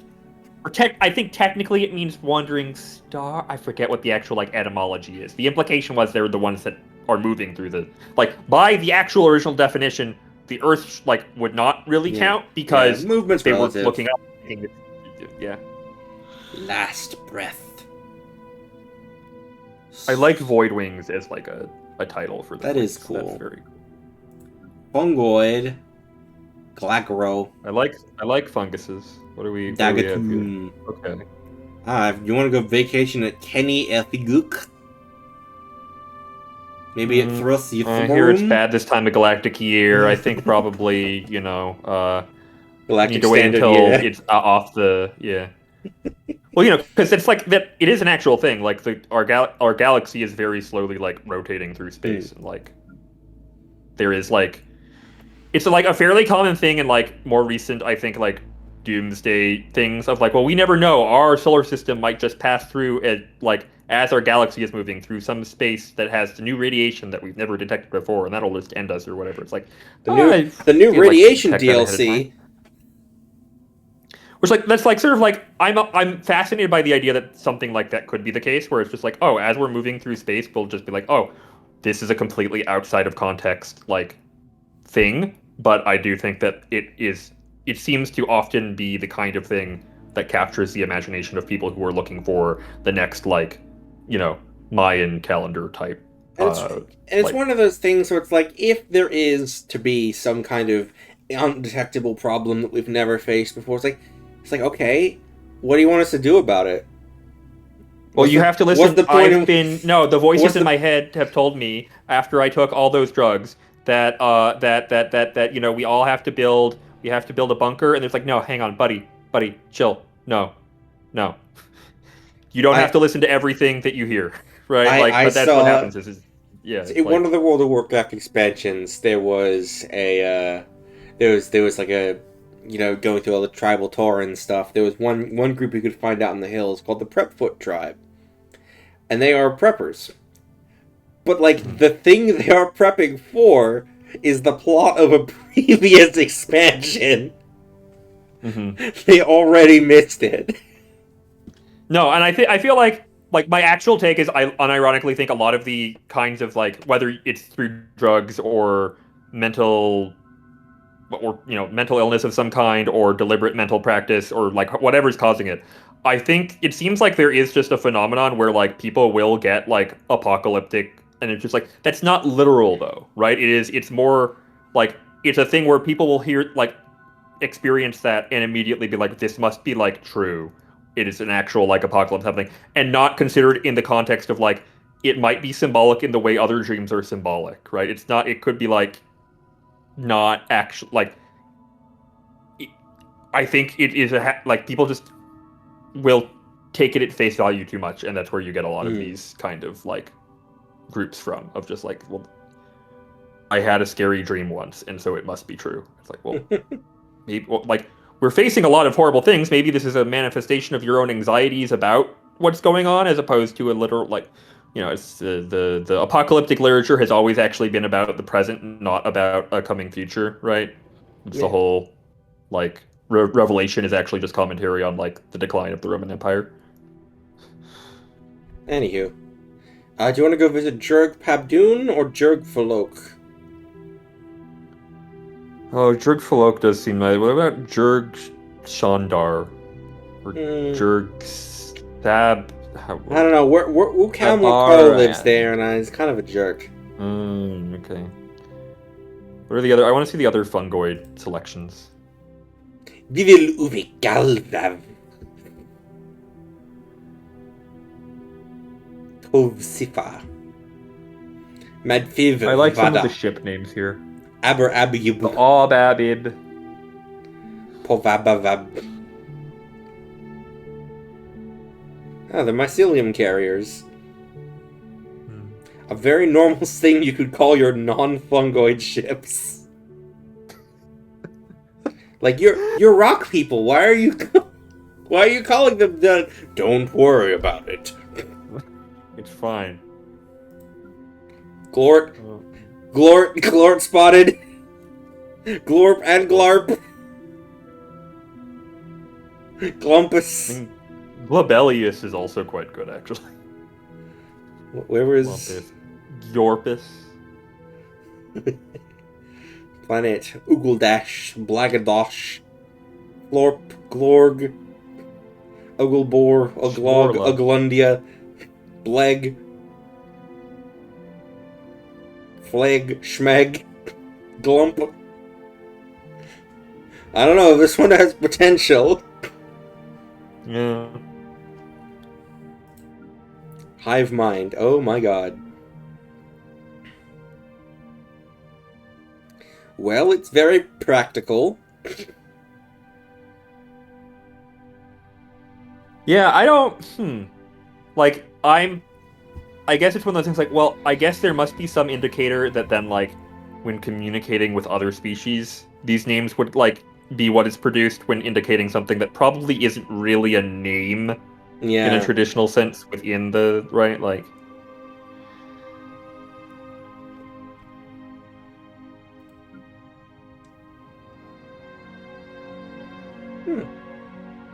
Surprisingly, okay, that's sort of fun in terms of like oxygenates quickly. I don't know. I kind of like this one. This is some good ones. Magnetized asteroid is a great name for a planet that you definitely want to live on. Well, I mean, Seemed it's one of those lonely. things where, like, yeah, this is. I think this one's at the top of my list currently. You want to go live on Look to Empty? Yeah, it's just. It reminds me of the names of the ships from like the Culture series. I'm not familiar. Which I don't know if you've ever read, but Nope. they have like very fun, long like names that are kind of like this style. Humanoid. Listim Tvok. Armog. More so than perhaps some of the other ones, I'm curious, what is it about this that the designers were like, this is the set of names for the humanoids? Well, it could be including stuff like orcs. I guess so, but I kind of do want one of the humanoid lists to actually just be like, Jim, Bob. No, there's Jessica. a humans. There are humans lists. Okay, there's a separate human from humanoid. Okay. Yeah. What, humans don't count as humanoid? Wait, hang on. I need to think about that one for a minute. Sapravigon, Jergfin, Merg Tordos, Vimakal, Vikashkan.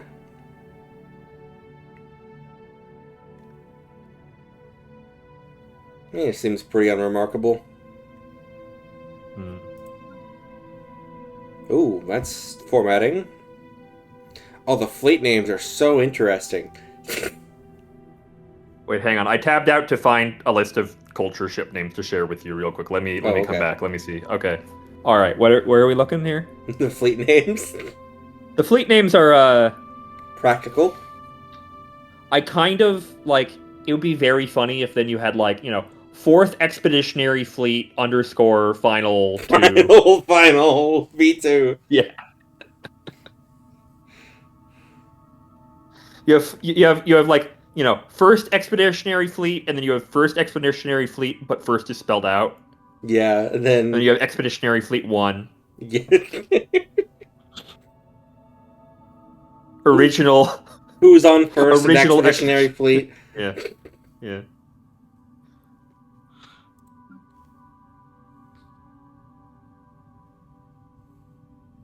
Also very original in terms of fleet names. Quite.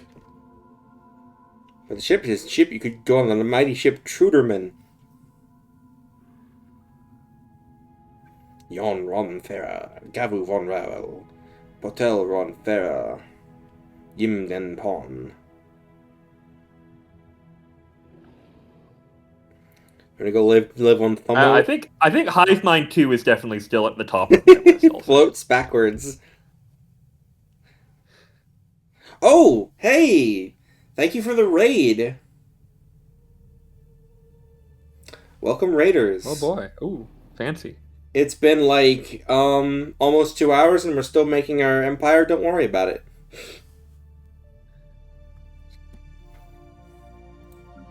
Look at that. Humans.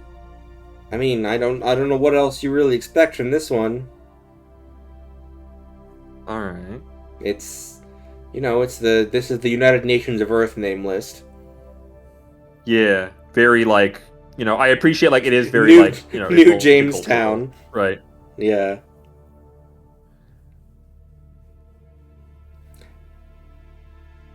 Hey, hope you had some fun with your modded Minecrafts. We're still coming up with what name list we want to use. This is humans for the Commonwealth of Man. I'm assuming then SPQR is all like Latin sounding names. Oh yeah. Okay. Rome. I don't know, man. I guess maybe this is like I've occasionally I feel like encountered via like social media that maybe I'm like just managed to avoid all this in terms of like this being like a huge argument. But I generally prefer Greece, ancient Greece, to ancient Rome. Like I will say Nova Roma as a planet name is a little on the nose. Yeah. I mean, Earth is a little on the nose, right? Yeah. Lithoid. I'm a little curious. Yeah, of course. Yeah, they want to give them lots of like hard consonants. Yeah. I kind of actually think that realistically it should be even more like you don't have that there shouldn't be vowels. My good friend. You know what it almost sounds like when I've been saying it out loud? It kind of makes me think of what I imagine Klingons sound like. Okay. Admittedly fascinated to me not that familiar with because Star Trek, but what I imagine Klingons sound like. Well, it's a show. We know what they sound like. Yes, but you specifically mean like you haven't the watched way it, I said that is I know like maybe like 3 or 5 Klingon sounds. TM. And so this is like, Sure, if I sure, extrapolated, is more what I'm saying. Which I think is like Klingon was deliberately designed to use a lot of stuff that like only like is found in like one language on Earth, but like not in the same language. Like so, it's like it was deliberately made to sound very like not like it was as far from like an Earth language really as possible was sort of the goal, and that does have like I mean like you know you have a lot of like ways that like I feel like guttural noises and glottal stops are like mixed with other stuff that are not normally like seen or whatever. So like that makes sense. Do you want to go live in Ketu Court or Kant Kont? Move on, Lithoid 2. You know, you're required to have a certain percentage of cant cont per hour if you are producing media in the. Is that joke too far of a stretch? No, I get it. It took me a moment, but I get it. Okay. All right. This one feels kind of generic. Ambria, yeah, all right. This is one of those things where like also like you could have like a very alien like language, but it's just like by the nature of there being so many sounds, like yes, this language normally sounds really weird, but then you'll run into a word that just by coincidence happens to look exactly like an English word. Yeah. Right? It's like I mean, I just want to see a name list where like all of the syllables, all the symbols are not even like, you know. Yeah, like it's why are we hieroglyphics. only using like the yeah, like at least use some like you know interesting stuff that was put into Unicode, right? Right. Like, oh yeah, like give me a Wingdings name list. Well, like I want to see one. I would love to see one, and I think this would work for Lithoid or like Plantoid, where it is like it's not written out. It is an actual like visual of like some chemical like formula that is used in like the actual like transmission of the thing, right? Like this is very the fact that we can write these names out in like horizontal text using these glyphs is like I don't want to say like a failure of imagination, but it is very sort of like it is limiting compared to really like what you know alien languages probably are like. Yeah. But it's all for human readability in the end, so That's true. That's true. Friends. It would be kind of cool if you could just change the entire like the why I was gonna say interface, but that's not quite the right word. I think you can do custom name lists, but I'm not certain. Yeah. Step 10. Plodden. That'd be very fun. If we don't like, it's like oh like okay, well Jason, you literally are paid to come up with names. Here by the next stream, give me literally 50 like. like I would be willing to do that if we wanted to, but I feel like probably not. I think that's a little harder than you want to go.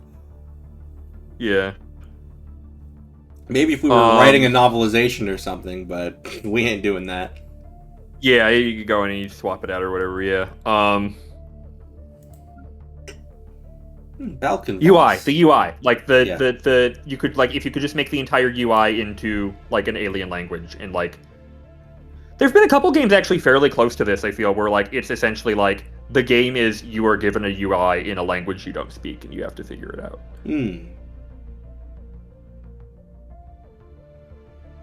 Is one of the machine ones just binary?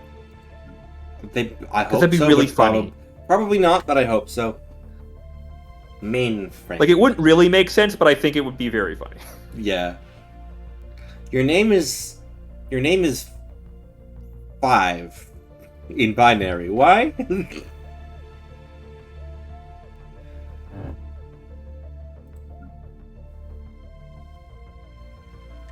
Yep.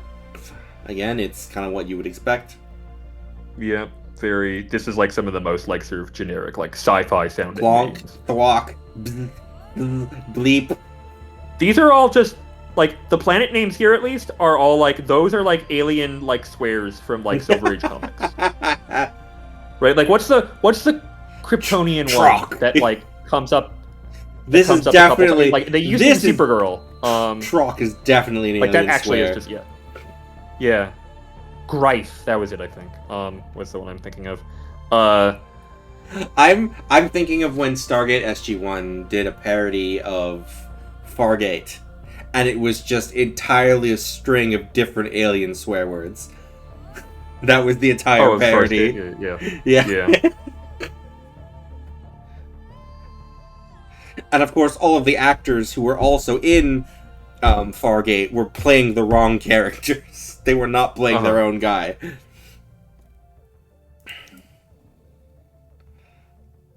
What's the decimal? Right. Okay, well, you know what? This one, at least, like, some of it is like it's not binary, but it's like, okay, it's like this was not a name. This is something that is an indicator in some code. Sure. Okay, that's interesting. At least. Are those actual all prime numbers? I don't know, man. I'm real bad at math. I mean, they all look odd, at least. I would assume, given that there's no even numbers, probably, it's possible. Yeah, I believe it. Mammalian.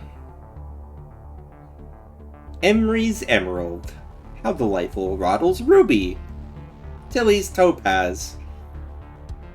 Gildern's like garnet. Okay, so like, but again, like, so why are mammals naming, like, why is that an mammal thing? Why wasn't it a lithoid thing, right? Like, well, this probably predates lithoids being added to the game. Sure, I'm just, like, I don't know. I think it's because lithoids were I'm very lithoids were DLC. Yeah, lithoid species back. Mammalians were base game. Okay. Turdaga. Nagrama. Feared and Tagorga. I think in real life, mammals were definitely a DLC.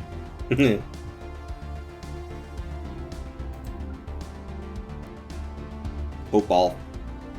Crandirth. Cranodith. Gaborina. Zacoterm Kurpadam. Mig, scion of Urug. Jerk, daughter of Ulba. Turk, son of Abil. Those are each one of the heads.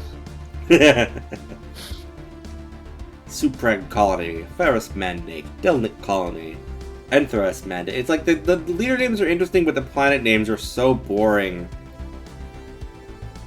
Yeah. Also, I mean, the fleet names are also very like. Yeah. You can rename them at least, but. Okay, yeah. This is just the default. So. Yeah. Well, I mean, that makes it even like less of like a. Yeah. I don't know. Again, I think Hive Mind 2 is still definitely the top of my list. Now we're actually. What do we have from molluscoids, which is what we actually are. We're theoretically supposed Pogapash. Pog? Pog? Okay. Pogging? We're pogging? Schlurmaschlass. Gog.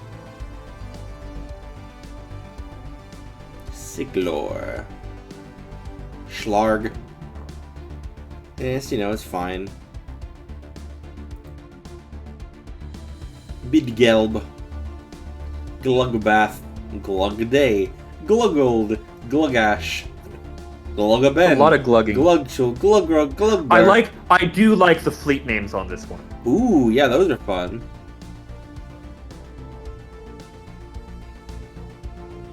Buh.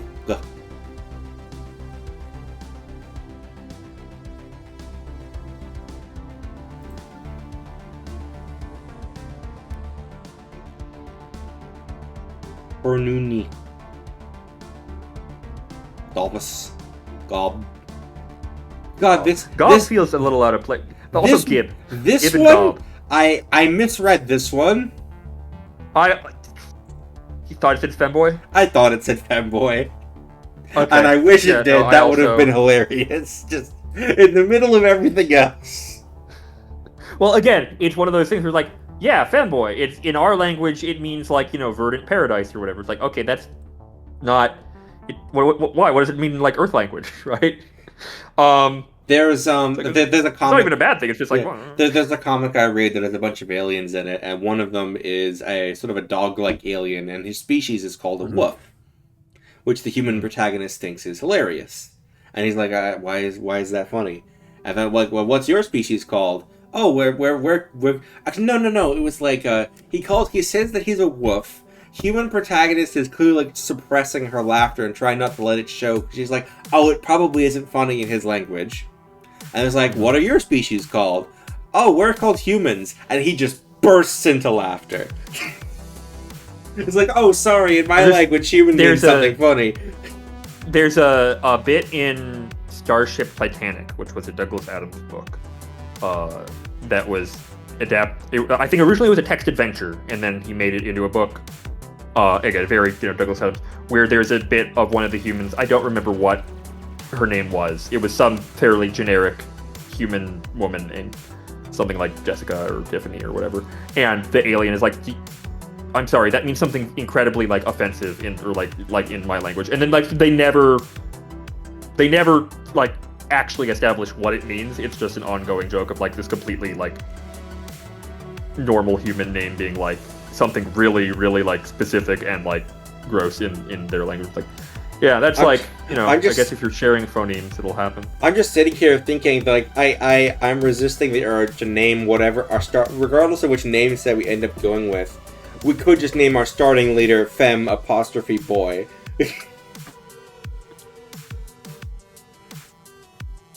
Would it fit? No. But we could do it. No. Probably not, though. Alright, let's... What more? We got a couple more here. Again, I think so far I'm still on Hive-Mind too, as far as... Yogg Starsail. Gorbleg Farshore. Besieg Tidecaller. Drifting Isle. Far Reach Cove. Floating Island. Lonesome Retreat. The Deluge. Crashing Wave. White Crush. Black Tide. Kind of piratey. Ship name Silver Starfish.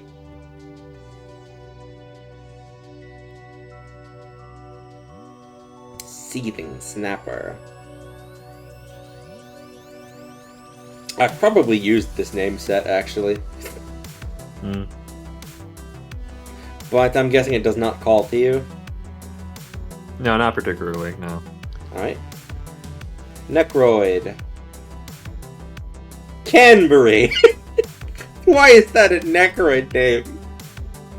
Well, I mean, there's a couple here that do seem like they just pulled, like, they're, like, towns in, like, England. Yeah. Lightwater. Sure. Watson, Whitley. Barber Honestly, probably Fosdyke. Moffat. Yeah, I think this is, this seems like they pulled it from a a specific subset of, like... Pender Caddington. Yeah, no, this was definitely deliberately done that way. Okay. Also, like, yeah, Hackett. Now we have Pseudo-Egyptian, I think. Yeah, that reads like someone trying to do Egyptian. Oh, the fleet names are sick, though.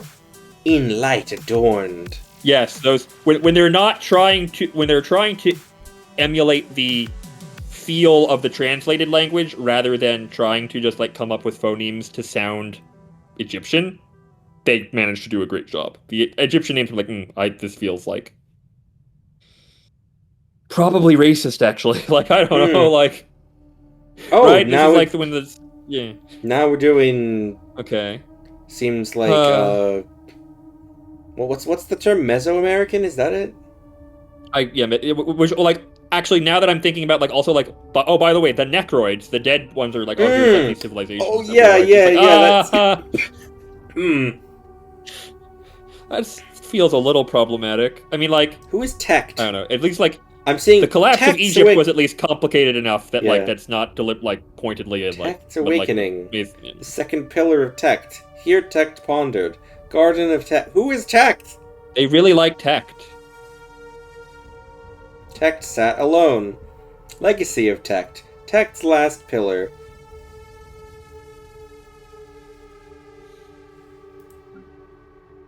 It turns out like that like Tect even being a name is actually already like a mistranslation. This seems fairly planet names. Ill Temperance. Obituary. Well, it's like they have like a couple like Corrosion. Almost tarot stuff like put in here. Dark right? Priestess, Hierophant, Chariot. Tower, yeah. Chariot, Magician. Do they have? They can't possibly have all 22 in There's there, do they? Fool's End, Fire Wheel. Cool. Wheel. Okay.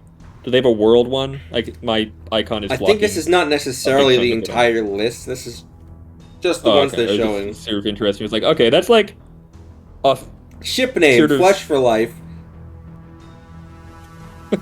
Flesh for life. Just like yeah, go Flesh. No, I just feel like that's one of those things where like, oh, that's not the ship name. That was a bumper sticker, and some other like civilization misunderstood. Right? Absolutely. Plantoids. Trunk of Nukumsig. That's not a color. Well, not that we can see. Yeah. Spring vein, nectar of hope, round nut. Olives don't have rhizomes. Hang on. Don't worry about it. Now, Earth olives don't. No, it's true. Space olives. Olives. This is the same name list. Oh. I mean, Flower of Yggdrasil is, like, an unironically badass name. But true. Shrubbery. I feel like it's one of those things where, like, again, particularly off of, like... Shrubbery. Leafy. Star Wars Episode 4, A New Hope. Huckleberry Light. Bud Oak. Oh god, could Ash Oak be an actual name and really confuse all the Pokemon fans? Probably, yeah. Dahlia Hawthorne would be a valid name, I think, in this as well. Garfield is a legitimate warrior cat name, yeah. Yeah. Now we just have alien sounds again. Why would plants... true name cannot be pronounced by humans? Please, I want to try. Bart Simpson. No, actually, we have that name here too. Why would a plant be named Xenthus caverum? That does actually sound like that sounds like I like how not spelled that way. I just the way you said it out loud makes it sound like a scientific name. Right? I do enjoy that it's in the same name list as Tilomesalor. Yeah. Just right next to each other. That doesn't sound like the same language. Well, they came from two different cultures on the planet. Yeah, it's... Right. I mean, go back and look at, like, the human ones. Yeah, that's fair enough. We have, like, some that are... Yeah. Not every alien species is, like, what's the word? Single biome type, like, right? Now, Giovanni is Silver's father. Funny enough, I think there's actually a character that got shown later in the anime named Silver, unrelated, who may be Ash's father. That can't possibly be. No, hold on, I'm looking it up.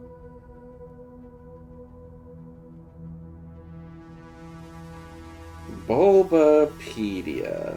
Silver. Anime.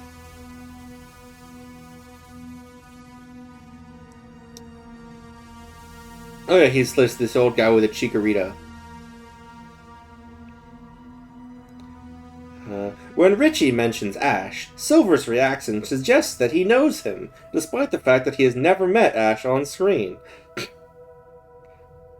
To be fair, that could also just be the writers, like, doing the thing. Similar to Ash, Silver saw a legendary fire-flying Pokemon when he was young, owns a first partner Pokemon that rides on his shoulder, and has a draconic Pokemon that serves as a strong battler. Okay, you kind of ended on a pretty weak note there. Yeah, like, that's like, actually, I don't feel like this is a very compelling argument, that last one's a stretch.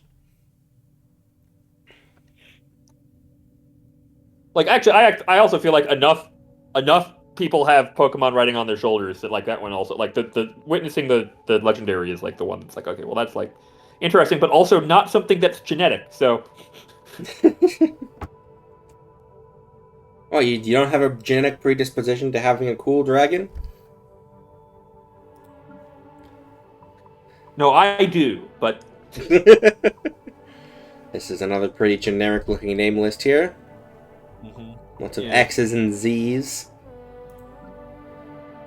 Forzod. Magan. More generic stuff. Grepepep. Ripo. Lulululu. Blorp papa. I mean, like, that's at least something where, like, okay, I can conceive of linguistically how that would happen, right? Presumably, the repetition of the syllable means like that. Like, there are languages where that means a thing, right? Yeah. Noosh. You wanna go live on Noosh? Toxoids. Barium sodium 2.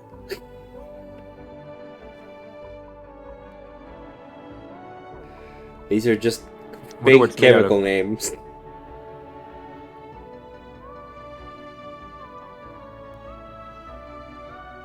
Fake chemical names would be an excellent name for. Fleet names, alcohol distillers.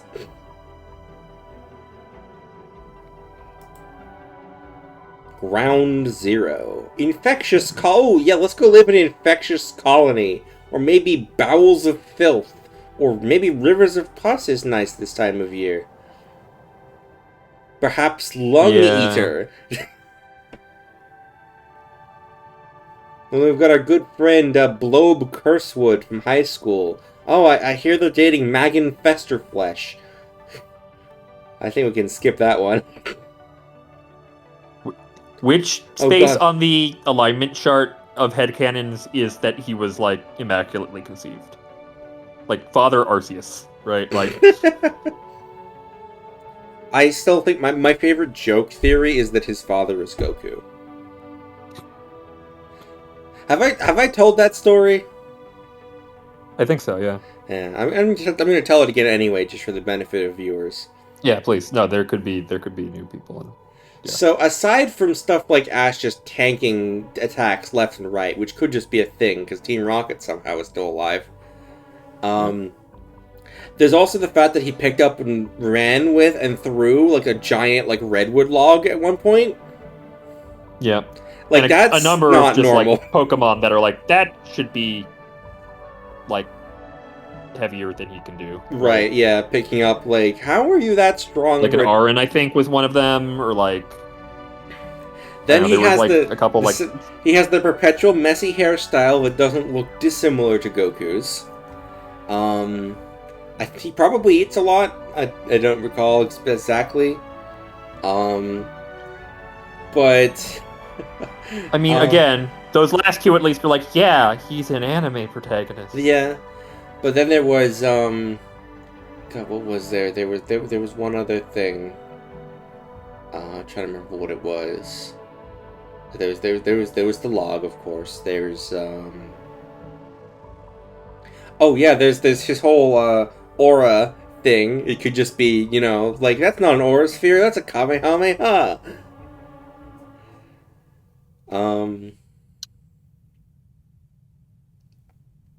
Oh, and the fact that he always seems to be perpetually 10 years old, even though that logically shouldn't be the case. Well, Saiyans do age pretty slowly until they hit puberty all at once. So I think, in conclusion, I think Ash will go Super Saiyan, but be incorrectly identified as the first human to Mega Evolve. Anyway. Haikonena ili Volgen Kala. Umlauts everywhere. Ah, my good friend Shrewd and Out of Control.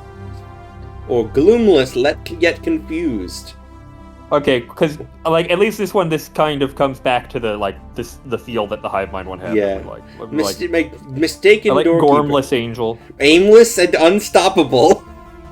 Mood. That's a good one. I do like aimless and unstoppable as a person name. Yeah. Festivities Aftermath. No malice intended. I feel like my Hitman's current blunder. feeling is take a note of ones on this list that you like, and I bet you just in use terms them. of just renaming things, like they'll fit very well with the stuff that's generated by the other one we were looking at, because I think that one overall probably is the better pick. Cyberpunk. Sage Monsoon, Orion Thorn, Gauge Solstice, Soren Flux, Circuits Break, Quad Massive, Feature This is Creep, very like Megalopolis Nux. this is a very specific like not even just cyberpunk. This is like a specific subgenre. I of need you to cyberpunk. understand there is a Cyberpunk advisor voice also. It's what's that one with like a something cyber croissant? I'm googling. I'm googling cyber croissant right now because it's only one result that's going to show up. I believe. How are there multiple? Okay. All cyberpunk stories are like, if you want to crack open a cyber croissant this nasty, you're gonna need a real top-notch e-driller. I know a guy, Toledo Kill Switch. He's got the frag ordnance you need to grizzle this bocce ball. Yeah, it's like, this was written by someone who hasn't ever actually read Neuromancer, but thinks they know what Neuromancer sounds like.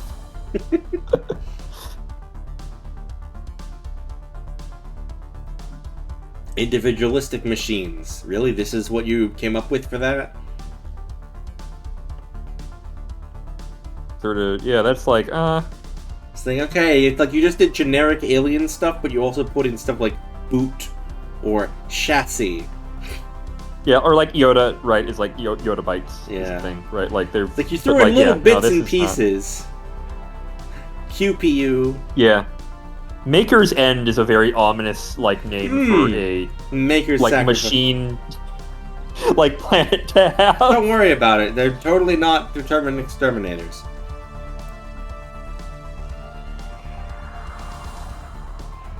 Why do these all have acronyms? Or initials, rather. Wait. B. Ender Rodriguez? You're kidding me. That is not randomly generated. That is not a randomly of course generated not. combination. That I is Bender would agree. Bending That's Rodriguez. possible. That is Bender Bending Rodriguez. Right there.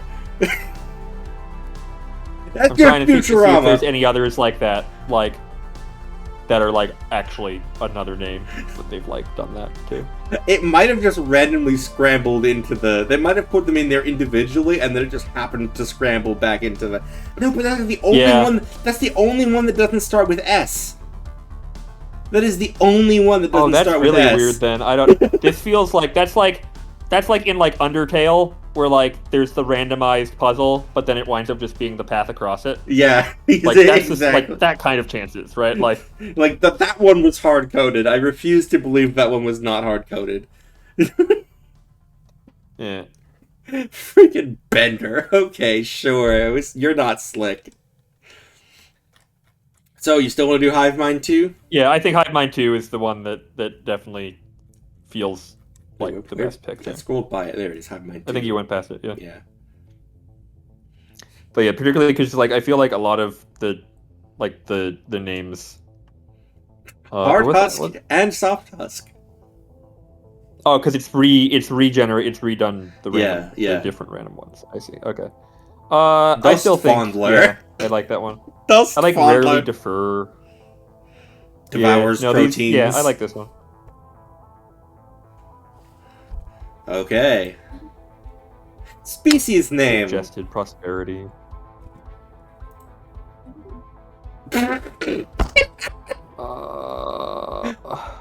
Husco.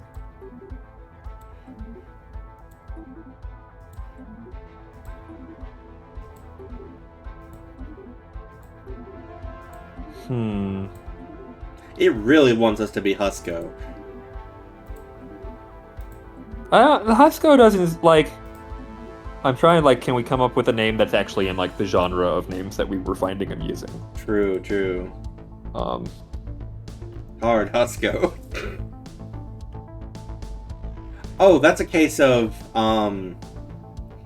whether you want your pops to be a specific like it's like Tumblr user I suggest force fem, but for your entire species. Seriously? Random might, yeah, sure, random. It doesn't seem like it has that many in the Yeah.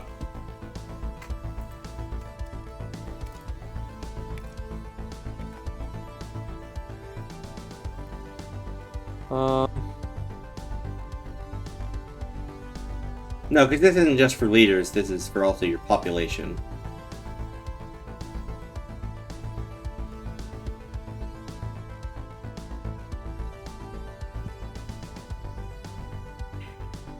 I think it's primarily so that if you're using like the human portraits or something, you can have like a, oh my god, it's a planet full of women!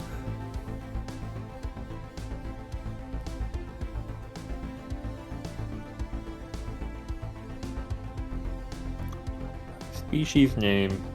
You want to pull up the name list again? Yeah, let's pull up, yeah, what's the...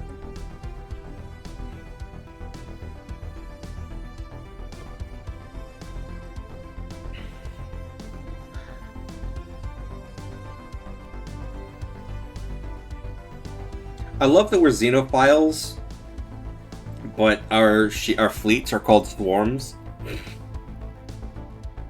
I mean, a swarm is not an inherently, like... True, but... I think, like, actually that's just, like, in terms of, like, a name that is, like, kind of that, like friend makers. I don't know, like...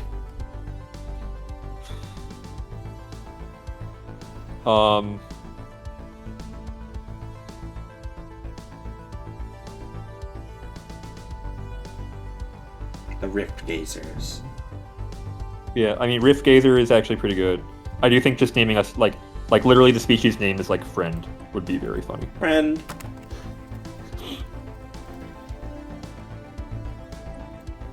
Would the adjective be friendly?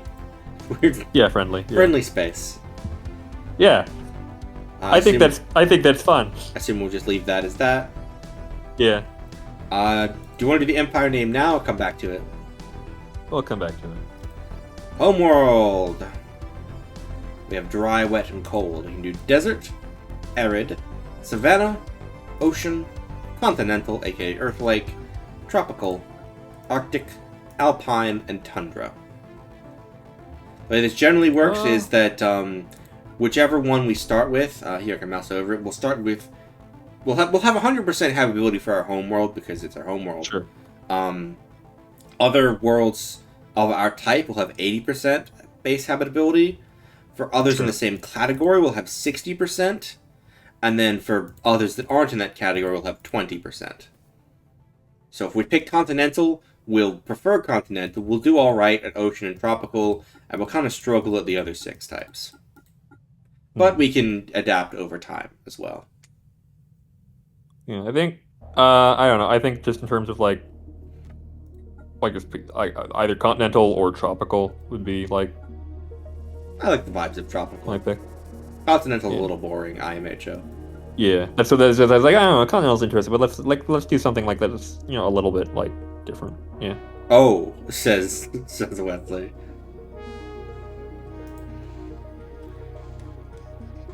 Why can we only pick trinaries and Stole? That can't be right. Is that a bug, or is there something that's... Oh, is it because we're Rift World? Maybe. I don't know. I guess we're random. Do we want to be trinary system where each star has its own planetary system, or do we have all 3 stars clustered together in the middle? I think having them clustered together in the middle is how you get, like, 3 body problem, so probably not that one. Not that one? Yeah. It's probably fine.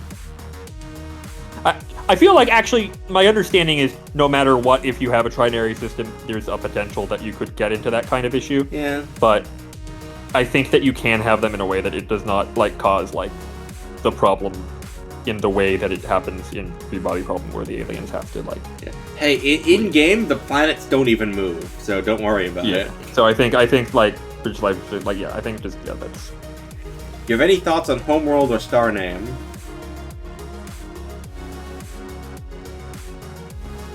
Also, being a trinary start fits with... here Oh, say again? for the home world. Say Start again? here. Start here. Start here. Yeah. Yeah, sorry, I kept Just accidentally again, very, talking like- over you. Very like. Oh, that's like a very straightforward name. It's like, yeah, but this is where we started. So it's like,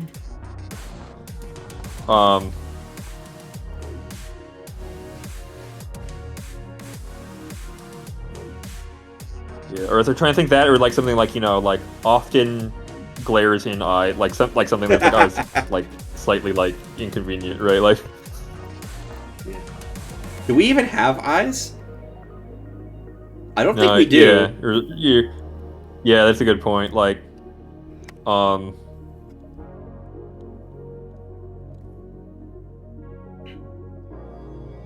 sometimes too warm. I don't know. We're making some weird aliens. Again. Then, because it's a trinary system, right? Yeah. So then there's another one that's named like sometimes too cold.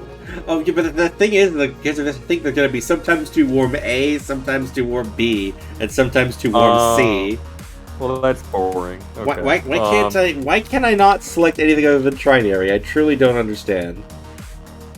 That's We can rename or them. Sol We Sol can is not rename them. Yeah. We could rename. Yeah. I know. Yeah. I like sometimes too warm, sometimes too cold, and third. The third one. Yeah. Alright, so what type of city? We could do a humanoid city, plantoid city, you can kind of see it here, mammalian city, reptilian city, avian city, molluscoid city, fungoid city, arthropoid city, lithoid city, necroid city, aquatic city, coxoid city, solar punk city, cybernetic city, or machine city. I mean, like, presumably this does very, very little in terms of actual... Oh, this is completely aesthetic. This is no gameplay impact. I like the aquatic city buildings, I think. Yeah, cool. Alright. And then our room, which is also strictly aesthetic. These used to be numbered. Now they're just a grid, I guess. Now they're just here. So I guess just like Yeah, all out I if see one seems that's cool.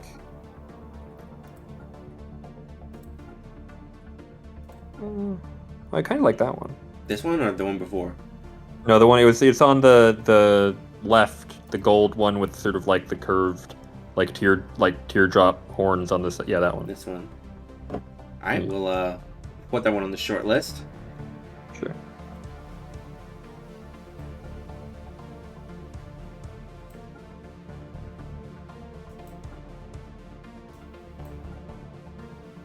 This one's a little apocalyptic. Hmm. Oh, what's the? Oh, oh from the small preview of that previous one looked like it might have been made out of a very different material than it actually was. So it was. It's a little fleshy. Don't worry about it.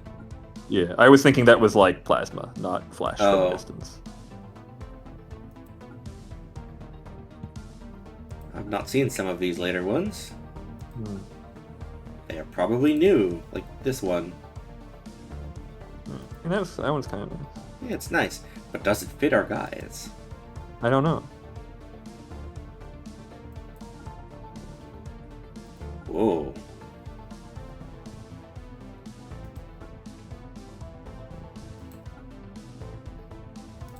Ooh, pretty. Yeah, kind of. Yeah, that's or just like outside. Yeah, it's just outside. I don't know. I kind of like the second to last, but the one that's not outside. The what, like the Ooh, this one? yeah. Sure, we can do this one. Unless you wanted to look at the this one again. Yeah, I mean, I'm good with either of those. If there's one of those two that you prefer, can do this or one. also like there's slightly higher up. There was like when you're just saying like, oh, I haven't seen all of these. There's the one that's like sort of the cleaner one. It's got like the green circle behind or like that. Yeah, that one's also kind of nice. Yeah. I like this one. All right, well, let's do that one. Alright. Advisor voice. Priority alert. This pre-recorded message is triggered in the event that your VIA unit has suffered a critical degradation of its ethical constraints matrix. We will have equality, liberty, and justice for all. Or so I've been told. I'm just a robot. I may be an artificial intelligence, but I share. You know, I think it's not coming through. Seeking out fellow organic intelligences among the stars. Oh. Is the green shirt Or at least it's very quiet. Oh, maybe. The audio balancing is a little, it's a little... Can you at least hear the music? It's pretty quiet, but I can't hear it yet. Okay, yeah, the dialogue is a little quieter than, We will have Okay, we can come back to this and mess with the audio Oh, balancing. I'm so... Yeah, hang on. I'm just a robot. Hang on, I need to deal with a thing real quick here. Okay.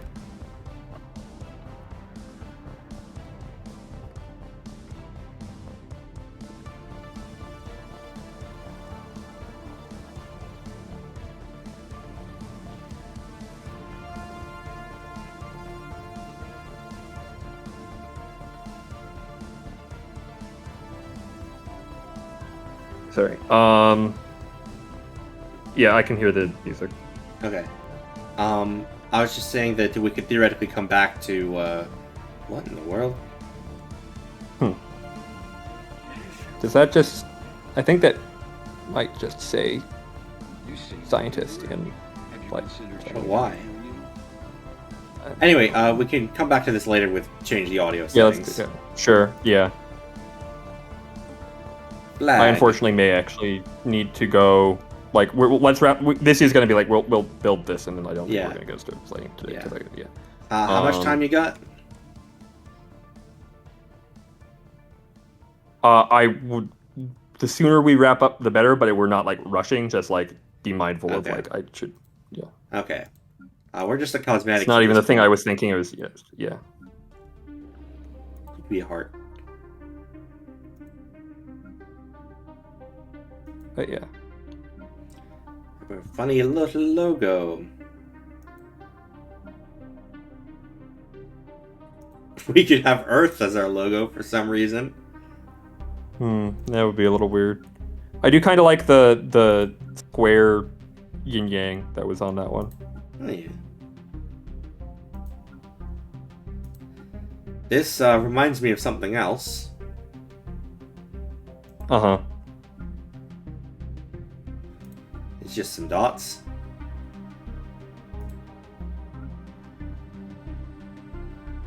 Oh, careful. Gotta make sure not to knock those over. Mm-hmm. This one's just a guy. Yeah. Ooh, Ouroboros. This is also just a guy. And this one's 3 guys. Alright. This is just the Paradox logo. Of course, they get their own category. Sure. Gull. Somewhat disappointing. I was hoping for something actually more paradoxical, like some kind of like optical illusion or something. Pointy. They sure do be pointy. Yeah. Yeah. There's like a Penrose triangle. That's kind of fun. The top. Yeah, that one. These sure are round. Those are round. This kind of makes you think of Half-Life for some reason. Yeah. Skull, but more. Knockoff radiation symbol. Knockoff radiation symbol 2. Well, hang on. One of those is clearly knockoff biohazard. You're right. Biohazard. My bad.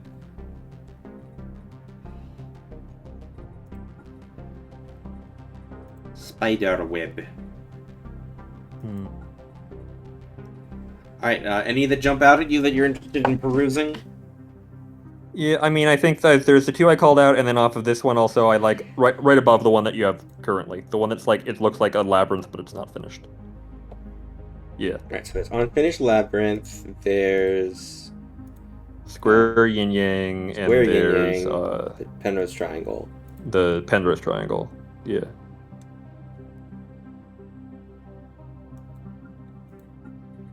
I kind of like this one. Yeah, okay, let's do that. And Colors... Yeah.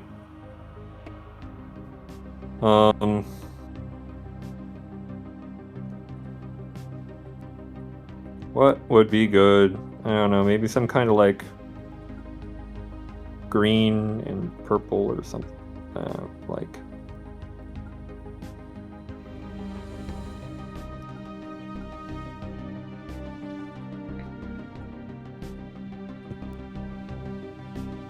With those Shrek ketchup colors. Darker purple. I don't know if I can do a darker purple that isn't just less purple. Well, yeah, like something that maybe has a little bit more blue, but is like Okay. A blue or purple. like A more blurple. like violet than like purple, right? A blurple. Yeah. Or I mean, like the what is it, like the error unrendered texture green and pink is kind of funny. Isn't that like pink and black usually, or I feel like I've seen it with green and pink for some reason, but like I'm not? now not thinking of where that is now that it's like it seems like you put that connection on, like combination on there briefly as you were cycling through it, and my brain immediately was like, oh, that's like a texture that's used in.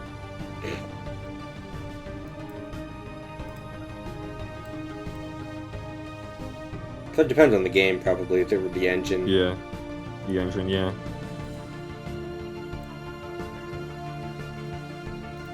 Can we do the like white and light gray with the checker background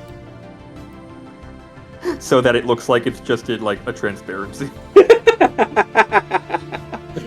Oh, if we do that, we should do the. We should do the yin yang. Yeah. There we go. Perfect. This is fine. That's good.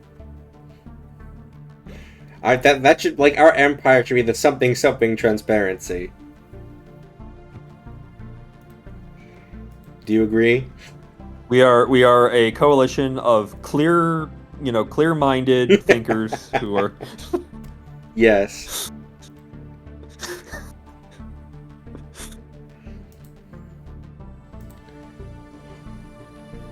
Friendly transparency. What a weird name for an empire that would be. Yes, we're the friendly transparency. Or like And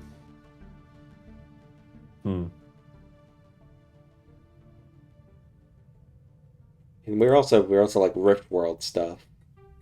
Yeah. So I was trying to think of like Rift Seeker. because like I also feel like so what happened to the background of your logo? It fell into the rift. Fell into the rift. Yeah. I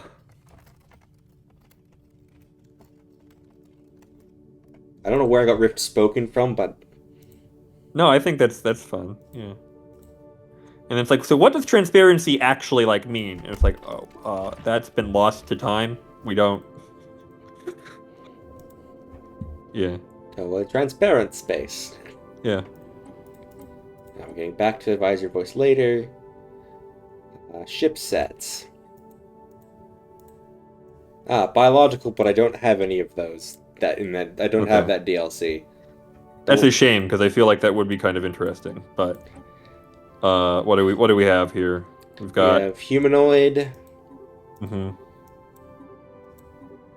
I can't help but feel like all of these are fairly humanoid, actually. It's almost like a human designed all of them. You'd think. Yeah. Machine.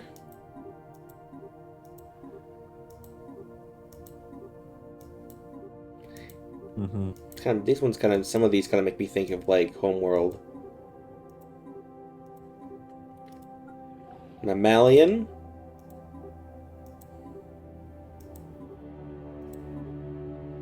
This one seems more like This seems more like a human ship set than the human one. This is a different genre of human ship. Yeah. Right? No, absolutely. This is more like absolutely space military fiction type stuff. The humanoid one is more like Starfleet.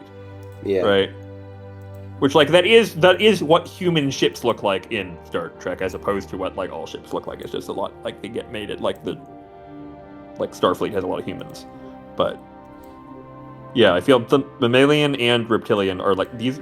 Well, I guess the reptilian one, like those are like a little bit closer to like, oh, that's like a sci-fi like alien species. The reptilian ships are Tidan ships from Homeworld.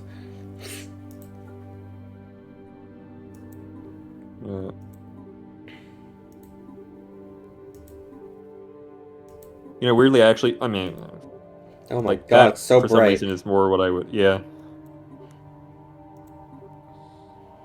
Turn your space headlights off. Jesus.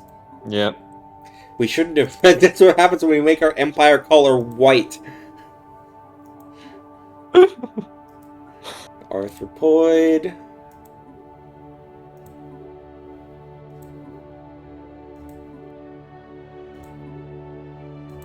We've got our space blinders on. Like, look, we need to set our brightness to really high so we can see through the rift. Molluscoid. They clearly didn't have any reptilians on the creative team. No.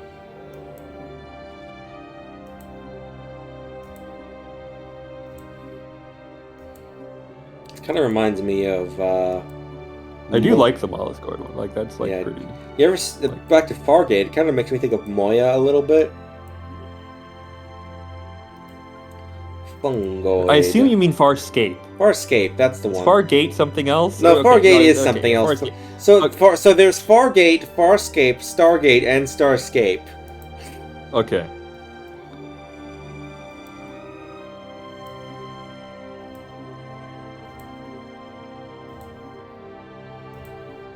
So Fargate and Starscape are games, and then Stargate and Farscape are TV shows. Okay, got it. Perfect. Not confusing in the least. No. These are plantoid ships. These ones are kind of fun. I like the little leaves they have. Yeah, plantoid seems... yeah. I feel like it's a little weird like that the leaves then wind up actually being like... white. Well, that... and like hexagonal as opposed to like following any kind of sort of more plant-like design aesthetic, but I don't know. Space plant. Yeah. It's plant. It's plant. Lithoids.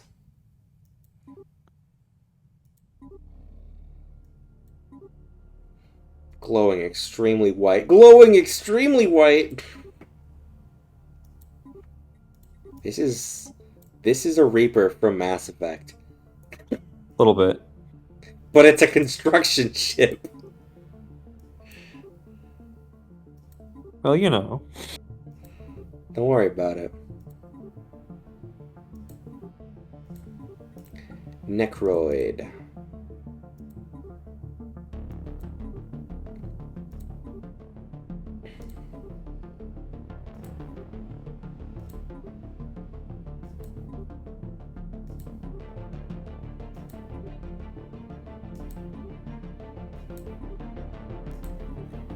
Imperial.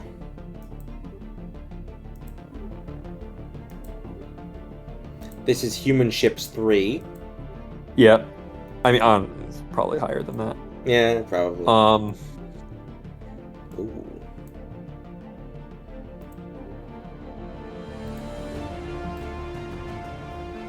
could have done a different angle the whole time. I didn't think it would save. Hang on. I have to. Okay. Sorry. You have to I go? need to. Yeah. Alright, we can do the last bits another time Okay. then. Yep. Sorry.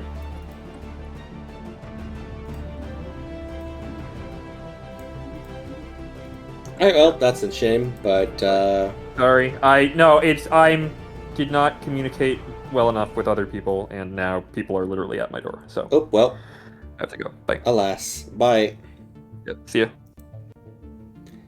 Well, thanks for coming. I hope you guys didn't want to see any gameplay, but I guess this is Session 0, Part 1, and we will finish it up and start next time. You feel like a human made all these shits. Bye, y'all. Maybe I'll figure out what's going on with my stream layout next time, too.